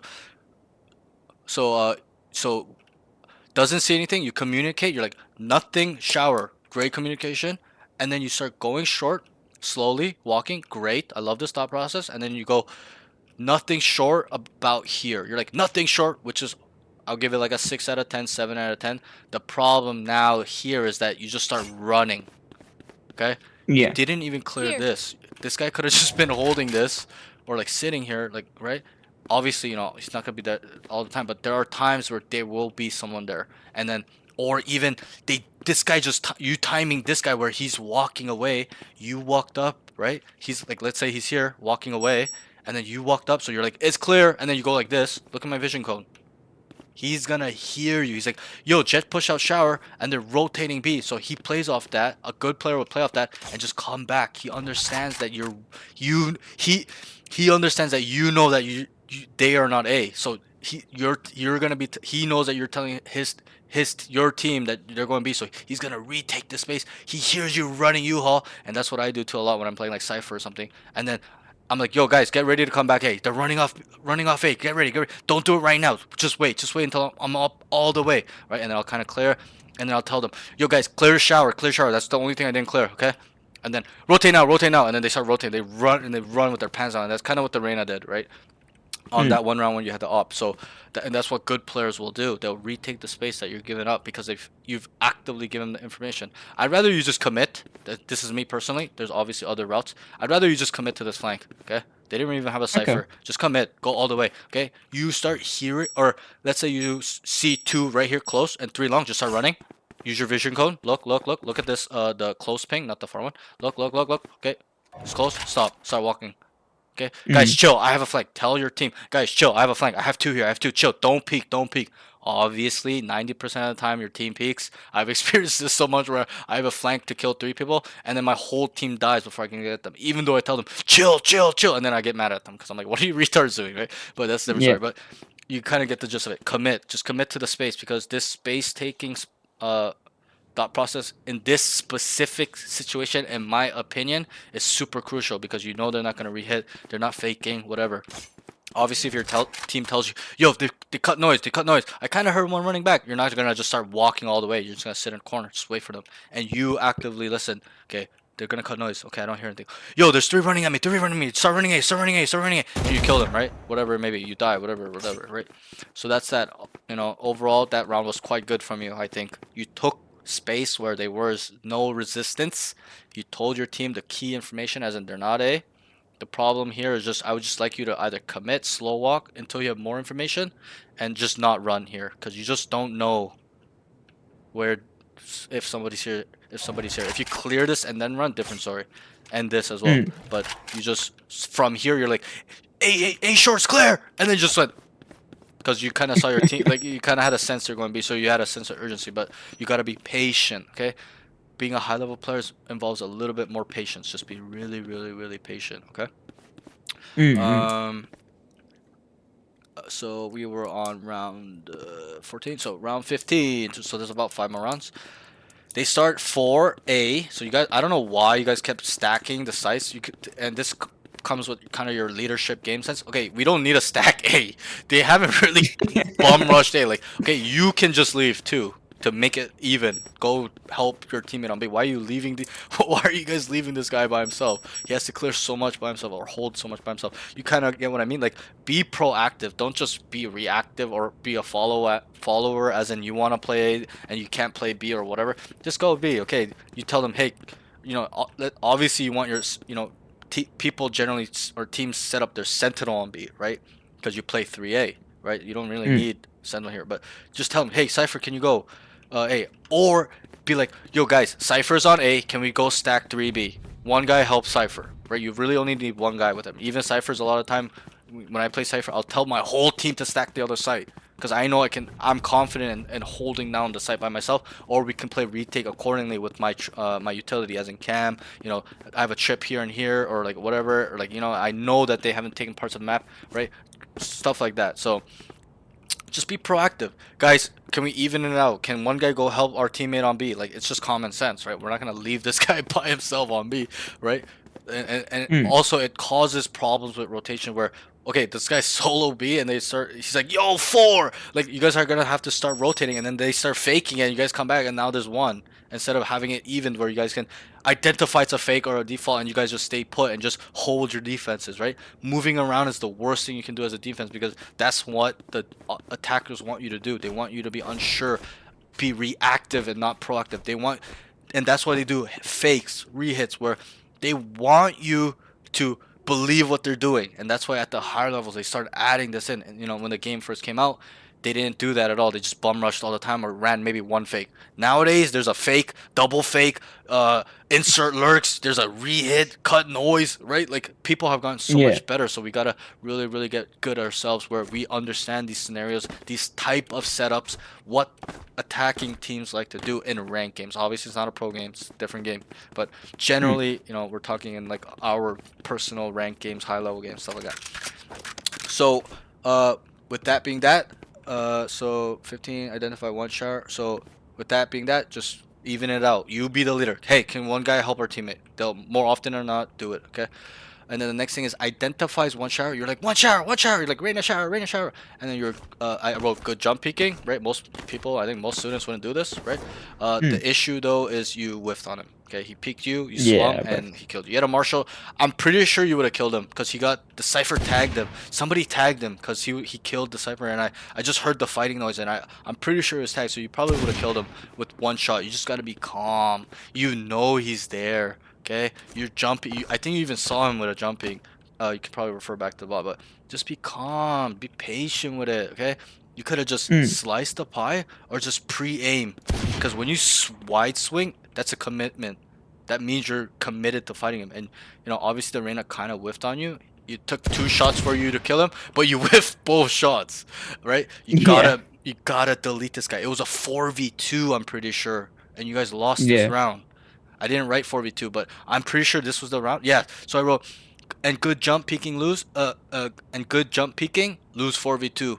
Whiffs his Marshall shot on Reyna / panicking. Okay, so that's that. Just, you gotta delete this guy. That's your duty, especially when you're swinging him and he's kind of tagged or whatever. Okay, round 16. When there's a full Cypher setup on B and he's there, he needs to tell his Brim or Cypher to go A. You can even do that where you set up Cypher trips here and Cypher just plays off, comes on the other direction because the other agents want to play, whatever it may be. It's all situational, but stuff like that. Okay, so there's a full Cypher setup, trips, 2 trips, 1 cam on B, and he's there. He needs to tell his Brim or Cypher to go A. They don't need Brim, Cypher, and Jet with an op. So you were there as well. There's 3 of you and 2 A. Okay, again, remember when I asked you a question, how many people usually play A when there's no Sentinel, and I didn't ask you with a Sentinel or not, but usually when the Sentinel is here, there's 2, and then there's 3 A, right? We can now understand that. So you, as the leader of your team, the leader of your squad, the best player on your team, that's how we have to think. You gotta tell, you have a fucking op, bro. Like, you have an op. there's a full cipher setup. You know, sometimes in my games where I set up on B and there's an op, like my boy plays an op long or something, I will literally go stack A because I know he can hold down the whole site, as in he's gonna hold down B long. And here, if people, and I have my cam set up usually up here. Up here, when you come up here, you can put up here where it looks into hookah. So I'm actively looking inside hookah. I'm like, yo, I got, and I'll sit spawn. I'm like, yo, I got your hookah. Don't worry, keep looking long. And then my team will be stacked. We're semi-stacked on A. Where if they come A, I can just go right. But I actively go back. I'm like, yo, I got your hookah. Like I'll even stay in the cam. I'd say, I got your hookah. Don't worry, bro. I got you. Nothing. I don't see any. I keep feeding information. Nope. Don't really see anything, hookah. Keep looking belong, bro. And then the A guys will obviously feed us information. Yep, we don't hear anything. And then when we don't hear anything, what do? And we're set up like that. Where I have a cam here, 2 trips, this guy has an up long, we're 3 on A, no noise, I'm spawned. What do we really do if there's no noise? Nothing. Not a footstep, nothing. Ooh, just keep holding it. Exactly. We don't do absolutely nothing because they're not doing anything, right? You can think about it in a traditional wartime. If the attackers are just sitting in a trench, you can sit in a trench too, right? If they start moving forward, okay, now we're gonna start gunning them down or react or flank, whatever. But so those type of information is really crucial, right? So, but anyways, coming to that point, you know, be the leader. Be like, guys, I'm upping B long. Can you guys go help A? They probably need help. We don't need help here. We have Cypher, Trips, and me. Okay, I'm gonna hold it down. Just tell them I'm gonna lock it down. I'll call you if I need you. Play spawn, whatever it may be. You can get creative with those type of communications or whatever type of thought process you want to think about. But be the leader. Just tell them, guys, go A, man. Like, what are you guys doing? Okay, obviously not being in a toxic way, but just tell them, can you guys go help A, please? I got it. I got this. Okay, make them rely on you. Okay. You guys were just stacked, even on attack. It's no one was being a leader. I'm not just trying to pinpoint this on you. Nobody on your team was a leader. If I was playing that game, I would have took over. I would have IGL'd us to victory. Okay, because it was a close game until defense for you guys, and it starts slipping away, and that's what happens a lot of the times. Even with Simba yesterday, it was tie game. They were up 7-5, and they ended up losing the game 13-7. They didn't even win one round, right? So you gotta make sure that you're fully locked in. Okay. Yeah. So that's that. Nothing crazy. Round 17. He starts A, upping heaven, and really needs to stay locked in. So that's kind of what we said at the beginning of the session. Bro, just stay locked the fuck in. I don't care if you whiffed. I don't care if you care if you whiffed. Just stay locked the fuck in, bro. Identify what you need to do. You got that first kill. You dodged the deadlock ult. Okay, just start slicing the buy. Guys, I think they might come out A. Okay, I got showers, guys. Take U-Haul control, right? Stay the fuck locked in. You're just like, in a way, I'm not gonna say, you know, in a way it's like crying to yourself. You're like crying, right? Like, don't cry, there's no need to cry. You're still in the round. You still can win. Even if it was a 2v4, 1v5, stay the fuck locked in. Because if you think about traditional sports, do you play sports at all? Nah. So in sports like basketball, right, football, American football, soccer even, right, do you think those type of athletes give up when it's, you know, one score game and there's 2 minutes left? Absolutely not. Absolutely not. They stay locked the fuck in because they understand. They've been in positions where it's the same situation. They've won. So it built their mentality. Obviously, they're at a high level too, but we need to build that, right? Just stay locked in. I know it's, you know, I was watching you. It sucks to play bad when people are watching. I know that feeling, trust me. But stay the fuck locked in. I would actually rather you, even if you whiffed and stuff and you were super locked in, like, you know, trying to re-kill him or like holding things for him and making really good comms, I'd be like, wow, really good round. Even though maybe you didn't get your kills, I'd be like, wow, this guy is still really solid player. Like, he's, you know, staying focused, locked in. And that's especially if you want to go pro, like you said. Teams aren't gonna pick up a player where you're mid-round in a competitive scrim or whatever, and you're just like, oh fuck me, dog, yo, fuck this and that, bro. They're gonna hate that. They're probably gonna drop you as a player, right? They want a guy they can rely on, and that's what I'm trying to teach a lot of my high-level players, where you're a reliable guy. They can trust you to be him, as they say. You are him. Okay, they can leave you alone. They can trust your word, right? Stuff like that. And that's something I think I have in my game. I'm super reliable. Okay, I will actively lead them to believe that I'm a good player, whether I'm not. But you know, you get what I'm saying. Like I'll be like actively giving super good, crispy information, stuff like that. I'll hold down sight by myself when I'm a sentinel. I'll entry for my team. I'm leading them, even if I'm 10 and 20 on an entry on Jet. I'll be like, guys, follow me. Let's go B. Like I'm not losing focus, as in like fuck, I'm playing so bad. I'm just pressing tab, like fuck me, man. And just start following my team, like fuck, and I'm like get in my own head, right? It's a little bit of you're getting in your own head. That's going to deter you from actually being productive, right? Even if I'm 10 and 20, I actually don't look at my score. I actually think that makes me play better in terms of not just killing, in terms of kills, but in terms of being a leader, IGLing, looking at the information, feeding my team, and setting them up for success. So I'll be like, guys, let's go A. You know, we went B a couple times. They stacked B. Yo, Cypher's on B. Guys, go B. I'm gonna entry. Don't worry, follow me. And I start entering. I lead them by not only communication but example. I'm not gonna be like, yeah, let's go A, and then I start baiting them, right? I'm gonna actively go in and do my job. Even if I'm feeling off, my aim's off. I'm like, fuck, I can kill them. I don't let that get to me. I used to, back in the day. Once I'm 10 and 20, I'd get 10 and 30 or whatever. It's just snowball effect. Where I'm trying to help you not get to that point because it's a bad trait. I had to learn how to get out of that, and it's super hard. It's difficult to get out. So you gotta really stay locked the fuck in, okay? And just being like, even if you're having a bad game, just give the good comms. Let's say you whiffed and you died here. Guys, Reyna's on front truck. Guys, they might come 8. Guys, and like whatever the situation, right? Just be active. Guys, they're probably coming 8. Can you guys rotate over? And then like let's say they're retaking and then you saw something they didn't see. Obviously, it's not okay to yap in clutch rounds, but when you see important information, yo, you saw him to your left, right? You got to do those type of stuff, especially when you're dead too. So just be a leader and stuff like that, okay? And stay locked in. Like I can't stress that enough. I know I'm repeating it a lot, but just stay locked the fuck in. Just remind yourself take it round by round. Don't look at the rounds. Just take it round by round. Yes, we're behind, but we can win if we take it round by round. We can do this. Okay, we gotta believe in ourselves and stay locked in. And it's a little bit of the law of attraction, right? Like if you keep saying, "Yo, I'm whiffing, fuck, I'm playing so bad," you're gonna continue to play bad. But if you're like, "Yo, it's okay, I'm gonna do it. I know what I need to do to get these kills. I know where they're gonna go," and stay locked in. That's more than not. That's what's gonna happen. Okay. There's so many games where I start double negative. Like at the half, I'm double negative. I'll go defense, attack, whatever, and then I'll end up being match MVP. Like it's happened like at least probably 5 times in the last week for me, like two weeks. Okay. But that's a skill. It's not something you're born with. It's a skill that you build upon. It's a mental strength skill that you build. Okay, so the next thing is he starts, oh no, sorry, Cypher ulted all of them, a 5v3, takes space through B main. I didn't write which site, so I'm assuming this is B. Tells himself he gave his positioning away, but needs to understand jet knife. Oh, I remember this round.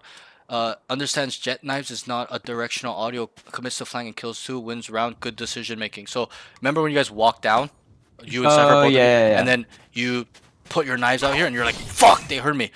See, that's game sense and also a utility understanding point. Your jet knives is not a directional noise like ISO shield is. When ISO shield's here, I know he's here. When you knife, that's not how jet knives work. It's just a general audio cue. You know that. You know that, right? It was more. Yeah, it was more like the timing of when I used it. I felt like the timing of it kind of No, they'll never know. that I was there. They won't know if you're flanked, and they didn't know, right? You went short. I love this thought process. You took the space because you kind of knew they were going A, whatever the information being fed, and you killed both of them. I love this play. You need to be doing this play way more. I love how you took space with your team and went down. I love this thing, but right in this round, I know it's not really anything else but your mental game. You're like, and a little bit game sense and like utility knowledge.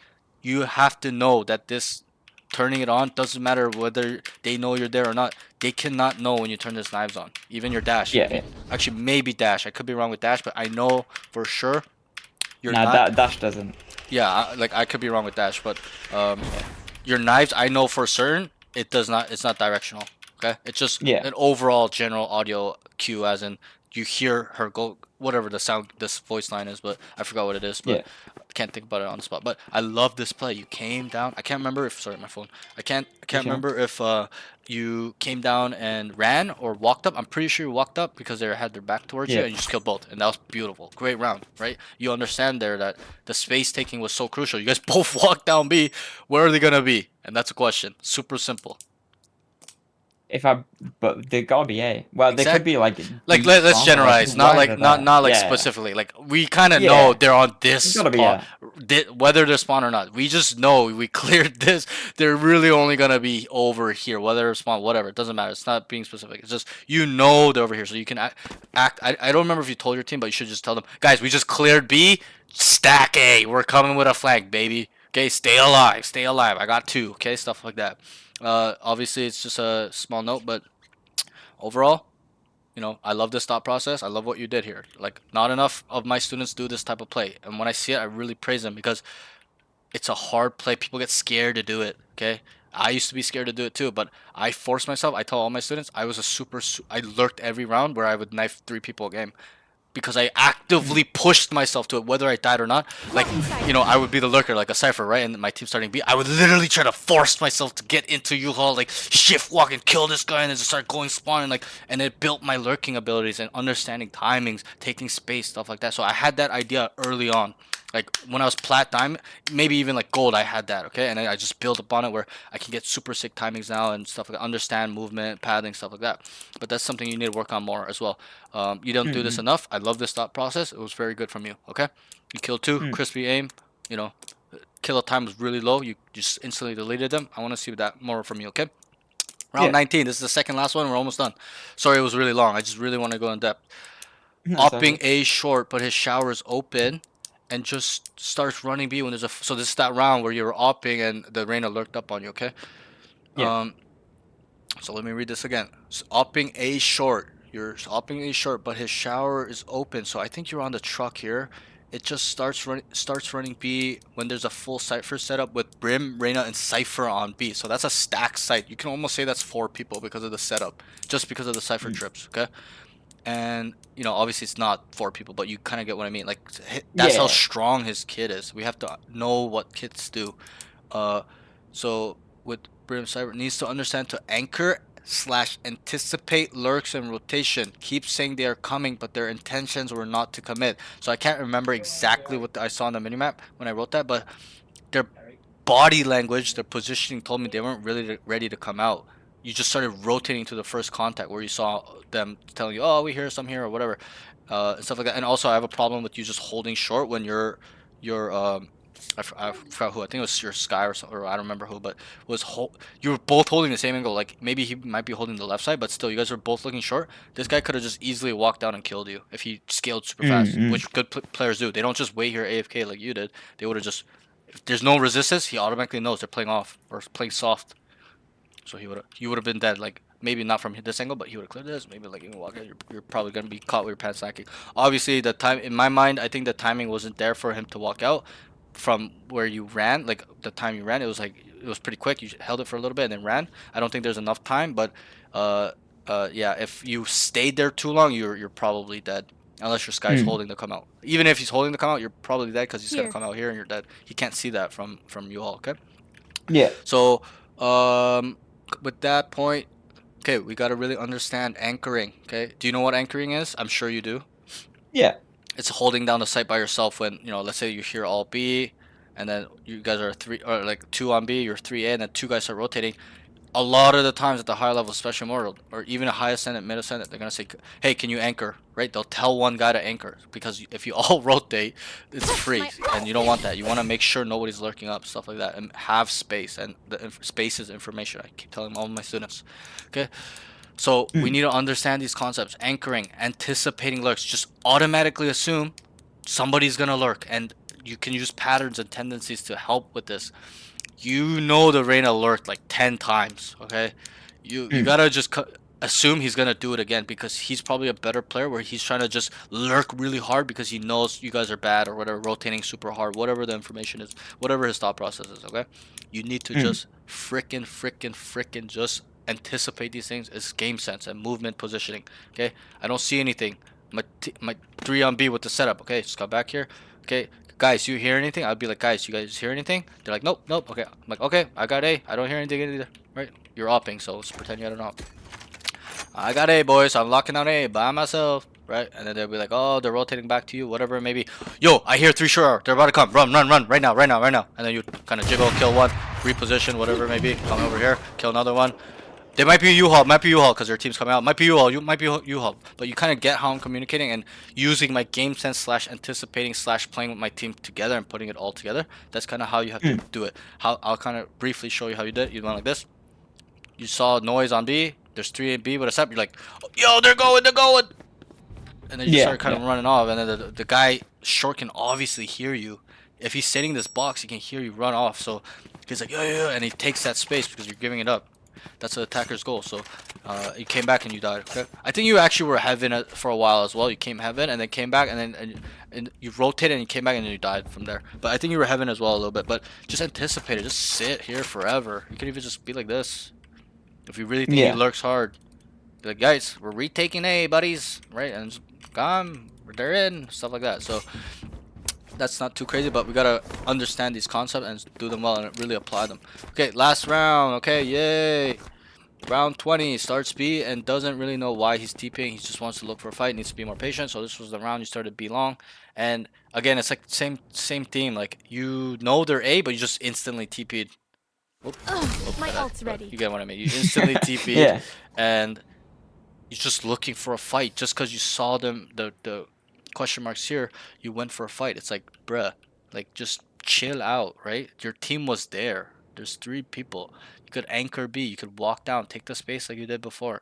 Stuff like that. So it's a little bit of creativity. You don't have to instant TP. They didn't even say they're out or anything like that, if I remember correctly. Just really just be patient, because if you want to be a Mortal 3 player, if you want to be a pro, people aren't on that singular mind frame where, oh, they're there, and that's a low level way of thinking where, oh, they're A, I'm gonna go fight them. Okay, they anticipate that they know, like, the other team knows where they are, so that it's like, it becomes a meta game. You know what that means? You might be a little bit younger, so you might not understand what that means, but do you know StarCraft?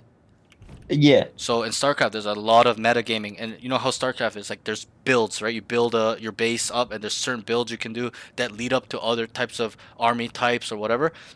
So in StarCraft, there's a lot of metagaming where this guy knows how this guy thinks, but then that guy knows how this guy, he knows that information, so they start, trying to brain fucking each other, right? So that's what it is. It's like, pros do that really well. You gotta be, it's like chess. You gotta be really ahead of them. Yes, they're A, but if I know that they know that we know that they're there, I can just sit B. They could probably possibly come back B. It's like being really ahead of their own thought process as well. It's like, you know what I mean? That's just kind of how I learned what it was, like, meta game, because I'm a StarCraft player. I used to be a StarCraft 2 X Pro when I was 14. So, so it's like, I understand what that concept is. Like, I have to meta brain these guys. Okay, I know they're A, but they're probably not gonna go in if they actively know that we know that we've heard 4 or 5 there. Okay, they're not gonna just run in because we're rotating to them, right? That's what they're thinking. So, okay, they might make a play where they come back or a fake, stuff like that, right? And you gotta call those out and be ready for those moments. That's just game sense and a lot of experience and all that stuff. But yeah, don't just instantly TP, because as the attacking team, when you instantly TP and let's say there's only one shower and they're all short, they're gonna start running B, because they understand that when you TP there, they understand that you guys have identified they haven't started B, so you guys are gonna be likely like 3-4 on A. They start running B, stuff like that. So that's why you can't give away this information. This is information. TPing here is information where they know that, okay, they know we're all here. Let's live. They've cleared B probably. Obviously, it's in possibilities. It's not definitive, but you kind of get what I mean. This is an information thing. So just be patient. Just wait here. Sit here. They probably, if they cut back and decide to rotate, they probably would have just walked up and you just kill 2, or you can just walk up, get a better position, walk down here, just wait, listen, guys, I hear them coming back, stuff like that, where it's super crucial, right? But okay, that's it for all your notes, brother. I'm gonna send you all these notes. The VOD will be up tonight, so anything we missed, stuff like that, you want to recap, really work on your game, watch your game, that's what you'll be doing. Okay, just I like that. You'll see, hopefully I didn't actually mess up the notes. If I did, I'm sorry, because after round 8 I got so distracted and I wrote round 8 twice, so then I was like, fuck, I wrote it like it's not in order, so I started freaking out. But then I realized that because I skipped to, I went to round like 9, I can't remember exactly. what happened, but it's in the VOD. You'll see me freak out. I'm like, oh no, I think I fucked this up. But yeah, so but then I got That's back all on good. track. I got back on track, so we're good. We're good. But Yeah. okay, so again, you said you kind of go in the range or a DM and just do your sheriffs. I'm gonna show this to you really fast because I got a game sense class I gotta go to, and it started 8 minutes ago, but I gotta go. So Yeah. I'm gonna show you really quick. So and I won't go into too much detail. We can maybe I can even probably work with you on another day, like just for free, just for this because I rushed through this and it was so long. But so come here. Whether you're Vandal or Phantom, this is a headshot precision based exercise. I'm gonna talk really fast. I'm sorry. That's all good. Head to head. Goal is not to miss. Precision, right? Go slow in the beginning. It's super hard, but this will really help you, I think, in my opinion. So head to head. I'm gonna try to do it as best as I can, really slowly. See? Left to right. So this is called, and just go back to the VOD to refer to this exercises. There's 5. So this is left to right headshot. Okay. So we go head to head. We need to work on our smoothness where point A to point B is a straight line, and we're actively looking at the head, shooting it, not over flicking, not under flicking. Okay. So I'll do it slowly for you so it looks better. Sometimes I whiff a lot when I go fast. And it's okay to miss, but the goal is not to miss, but identify where you went wrong. There I'm rushing my shots. Okay? Sometimes I'm under flicking. Okay. There I over flick. I need to take my time. There I almost missed. I need to wait a little bit more before I shoot. There I under flick. I'm shooting too early. I get it. Stuff I'm like with you. I'm that. with So you. that's left to right. You go left to right, and then when you kill the bot, and let's say it spawns here, don't go back to it. Just keep going and come back to it. Okay. So left to right, Yeah. headshot, minimum 5. So every exercise, I try to add progressive overload, especially if you're going to be a long-term student. I'm going to make sure you have a training schedule if you're a long-term student for free. Either you pick a 5-day or 7-day, and it won't be the same. Like, just because I show you these 5 exercises, it's not going to be that. If we're going to do it 5 minutes for the rest of our lives, okay? It's going to go up 7 minutes in the 2 weeks, and then 2 weeks later, it's going to go 10 minutes each exercise, and then we're going to add more exercises to where this training thing turns into an hour, hour and a half, 2 hours of aim training, okay? Maintenance, aim training, whatever you call it. So the second exercise, come here. 10 meters. There's 9 columns. 1, 2, 3, 4, 5, 6, 7, 8, 9. Okay. This is a 5-shot burst control. Why I do 5-shot burst on Vandal or Phantom is because there are times where they're behind the wall and you shoot them 4 times, they're not dead. 5th shot will kill them, right? Reduce damage on the wall bank. So I had a student where it's like, oh, but Vandal is 4-shot to body. I'm like, yeah, but there's reduced damage to the wall. What happens when you shoot him 4 times? With the burst, he's going to be alive. So we got to make sure we're instantly deleting people. Let me just clear my water. Okay, so 5-shot burst. It might be a little scuffed. I didn't warm up today or anything. So you're my first student, so but we're gonna control it. Okay, and identify. Like these are kind of bad. That's probably a little bit more ideal. That's probably the best. Right? That's probably really good. That's like probably an 8. That's super trash. And we're going left to right, right to left. 5 minutes. Okay, that's pretty ideal. Okay, you kind of get what I'm trying to say. So Yeah. make sure you're shooting 5 bullets. If you're not, you need to understand that you need to hold your mouse down longer. I'm kind of moving too. I shouldn't be, so because I'm so used to dead zoning. But I'm just gonna stand still, like there. My 5th shot is probably too high, so kind of identify this stuff. And what's good for is like where you instantly 5-shot delete, 5-shot delete, 5-shot delete. Where's this one? 5-shot delete, 5-shot delete, 5-shot delete, 5-shot delete, 5-shot delete, 5-shot delete. You get the gist of it, okay? Yeah. Third exercise is spray control, spray transfer. So make sure when you do it, it's not just going up like that. You're gonna automatically come down, okay, right from the get-go. So, and then you draw a line, and you go back and forth. You can add like a little flick to it if you want, like that. But I recommend you just working on this for now. Make sure you can have your crosshair. You automatically know where your crosshair has to be when you're spraying to control your bullets. So, for example, I'll show you real quick. I can just gun these down, even with my crosshair not there. Right? So it kind of helps where you're in an all-in fight spraying. This guy just unexpectedly peeks you. That guy's instantly deleted. Okay, where your crosshair level's at the point where the spray is gonna shoot him. Okay, so that's that. 4th exercise. So we're almost through. Sorry, I know I'm rushing. I really don't want to, but my students are waiting. I got like 15 guys waiting for me in the game sense class. So It's okay. this is a movement-based exercise. Do you know what dead zoning? I'm pretty sure you do. Yeah. Okay, do you play with shooting arrow on? Yeah, I do. Okay, good. So you know what they are. I won't ask you because I'll just explain it. Yellow is shooting error if I spray, stuff like that. You know, 0.9 means I'm super inaccurate. 0.2 means I'm pretty accurate. 0.2 means if I'm standing still and I'm 100% accurate wherever I shoot, the bullet's gonna go 0.2, right? Blue means movement error. So if I'm running and shooting, it's gonna identify if I see that grab. It's telling me I'm moving while I'm shooting, so it's super bad. So this exercise will really work on this. So this billboard to the next billboard, 5 each side. Let's stop, shoot first, stop, shoot, and make sure it's under 0.3. 0.25 is fine, 0.28 is fine, but ideally you want to be 0.2, 0.25. So 5 each side, and then we cut it in half. That was bad, right? I can already identify a move there, and it's blue, right? I didn't even look at my shooting error. Like, the shot was not where my crosshair was, so I didn't do it properly. 5 each side again, and then we cut it in half again. So this is the second time we cut it in half. So a little bit of a different movement, like faster. Wait, sorry, get my keyboard.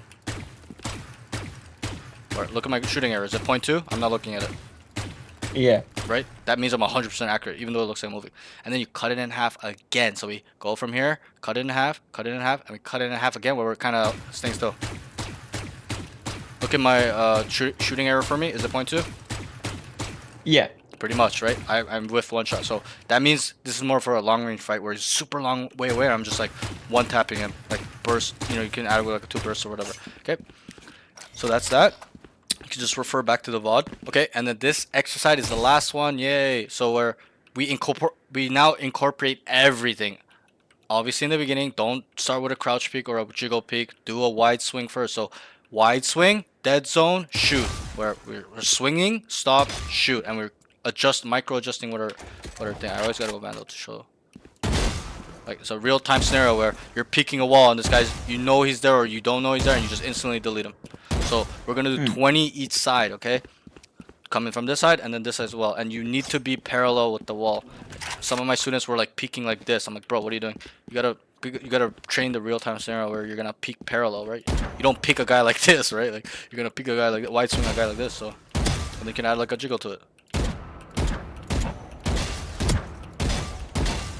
Stuff like that for multiple people. 5 people, you're gonna jiggle pick it. You're not gonna swing into 5 people. You're gonna wide swing into. You're gonna add like a crouch pick to it if you want, whatever it may be. So that's that. Okay, 20 each side. Any questions? Sorry, just we can just chill for a sec. Let me just tell my Discord server that I'm gonna be a little bit late. It's all good.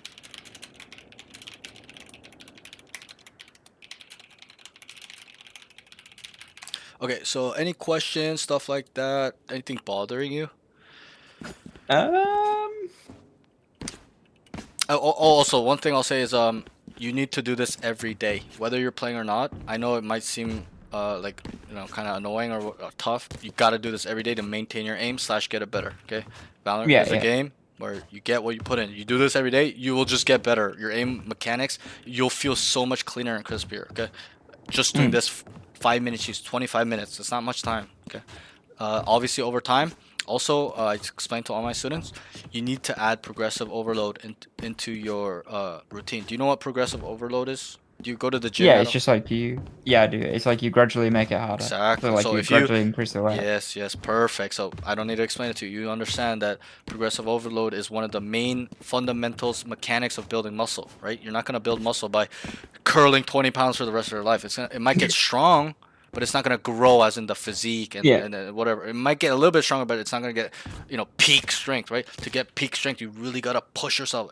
Make sure it's increasing in weight. You know, if you just bench the bar for the rest of your life, I'm sure you can get good at benching the bar, right? But you're never ever gonna be able to bench 2 plates, right? And that's why a lot of people struggle with just not only weightlifting, but a lot of aspects of life, job, whatever it may be, making money. You need to add progressive overload. It needs to get harder and harder and harder, more intense, longer and longer, where we become so used to the intensity, it's just become our baseline now, right?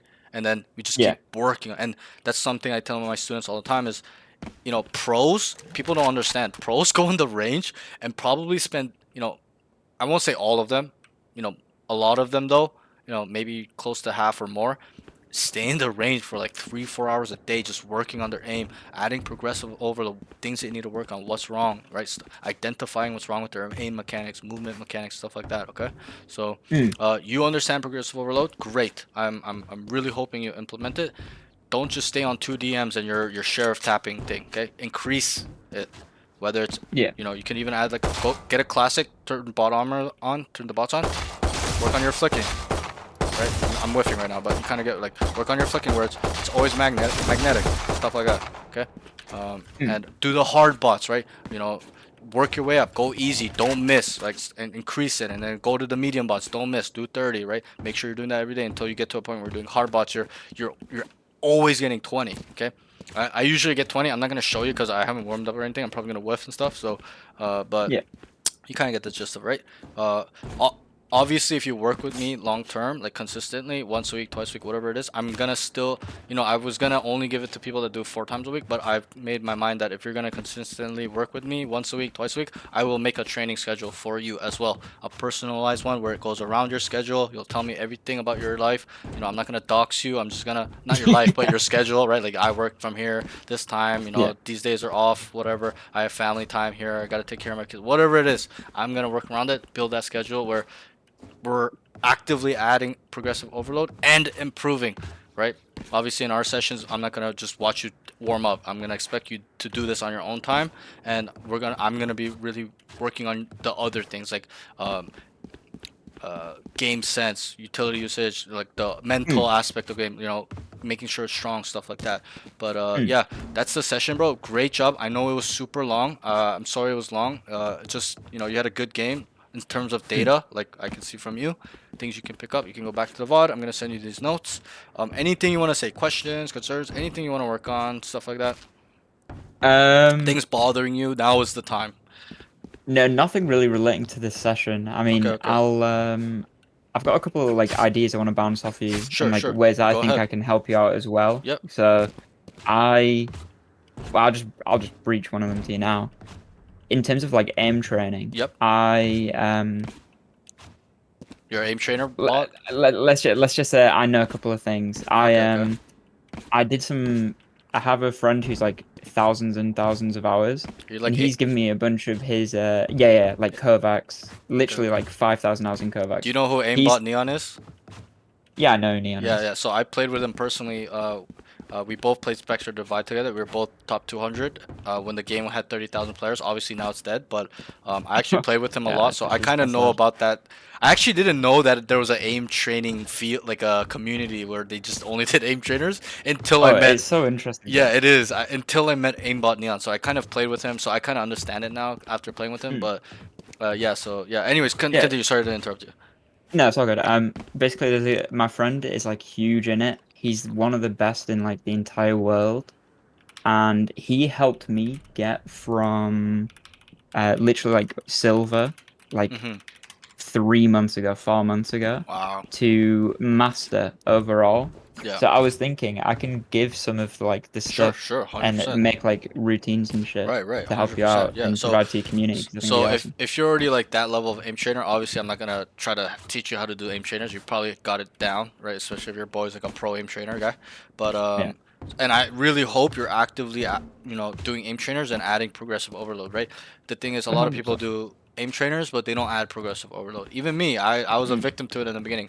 In the beginning, it was improving my aim, so I'm like, oh yeah, I just have to do this for every day. But then it starts falling off or not being as crisp. So you need to make sure that it keeps growing, right? The intensity in It's terms like the diminishing returns. Exactly, right? Like you just keep doing the same thing. Like you're not really gonna improve. You gotta make sure it's super tough mentally and physically. So, but yeah, I'm totally down. If you're down to like work together with that stuff, yeah, you know, I can ask you 100%, for brother, advice for aim trainers and stuff like that. But also in terms of sessions, did you want to work like once a week with me or anything like that, or you haven't not Um, decided yet? I'll have to figure stuff out just because at the moment, like there's a lot of stuff going on with my personal life Yeah, in terms of 100%. just like scheduling and For things. sure, So I'll have to sit on it for a little bit, for but in sure. terms of like wanting to, I 100% do. Yeah. It's just figuring things out. And no rush, bro. I'm probably gonna be here for a while, so yeah, just hit me up whenever, and yeah, I'll hit you up for some aim training stuff that's probably useful for my students, because you know they're lower level guys. So, Yeah. but I have my own thing that I kind of developed too, because I'm an aim trainer guy, but not like you, like a aim trainer nerd or like your boy. I just used it for my game. That's it. So I kind of know Yeah. what works, and the mechanics of aim, stuff like that. You know, I'm not saying just only aim train, but you know, you need to incorporate both. But yeah, bro, Yeah. great session, man. Keep in touch. 100%. Really 100. hope you hit your goals. And yeah, I appreciate it. anything you need, I'm here. Questions, I'm always on the Discord. I'm not gonna not answer. You can call me anytime, stuff like that. Okay. Sound, yeah. I Yeah, appreciate it. no problem, Yeah, I bro. don't want to keep you, so Yeah, I know. enjoy your No, game it's all good. I sometime, told bro. him I'm gonna be late anyway. So, but okay, bro. GG's. Great GG's. Have a good session. evening. You too, man. Bye.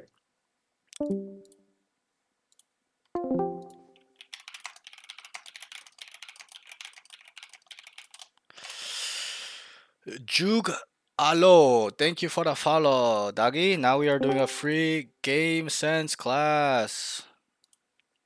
Choo choo choo choo choo. We go here. We're late. We probably missed a couple rounds. Oh my god, it's 6-0. Who's the team playing today? It is G2. I can check for you real quick. Sorry. Oh yeah, it's like the I think it's like like a upper bracket, the game right? for that we watched like a week ago. Yeah, Like the game yeah. after that. Yep. It took a Okay, while okay. for them to set it up. So today is Sentinels, G2, MIBR Crew Esports. So it looks No, like these might be games. this might be GG. Good thing I came late because probably didn't miss too much. But yeah, let me just make sure my stream is okay.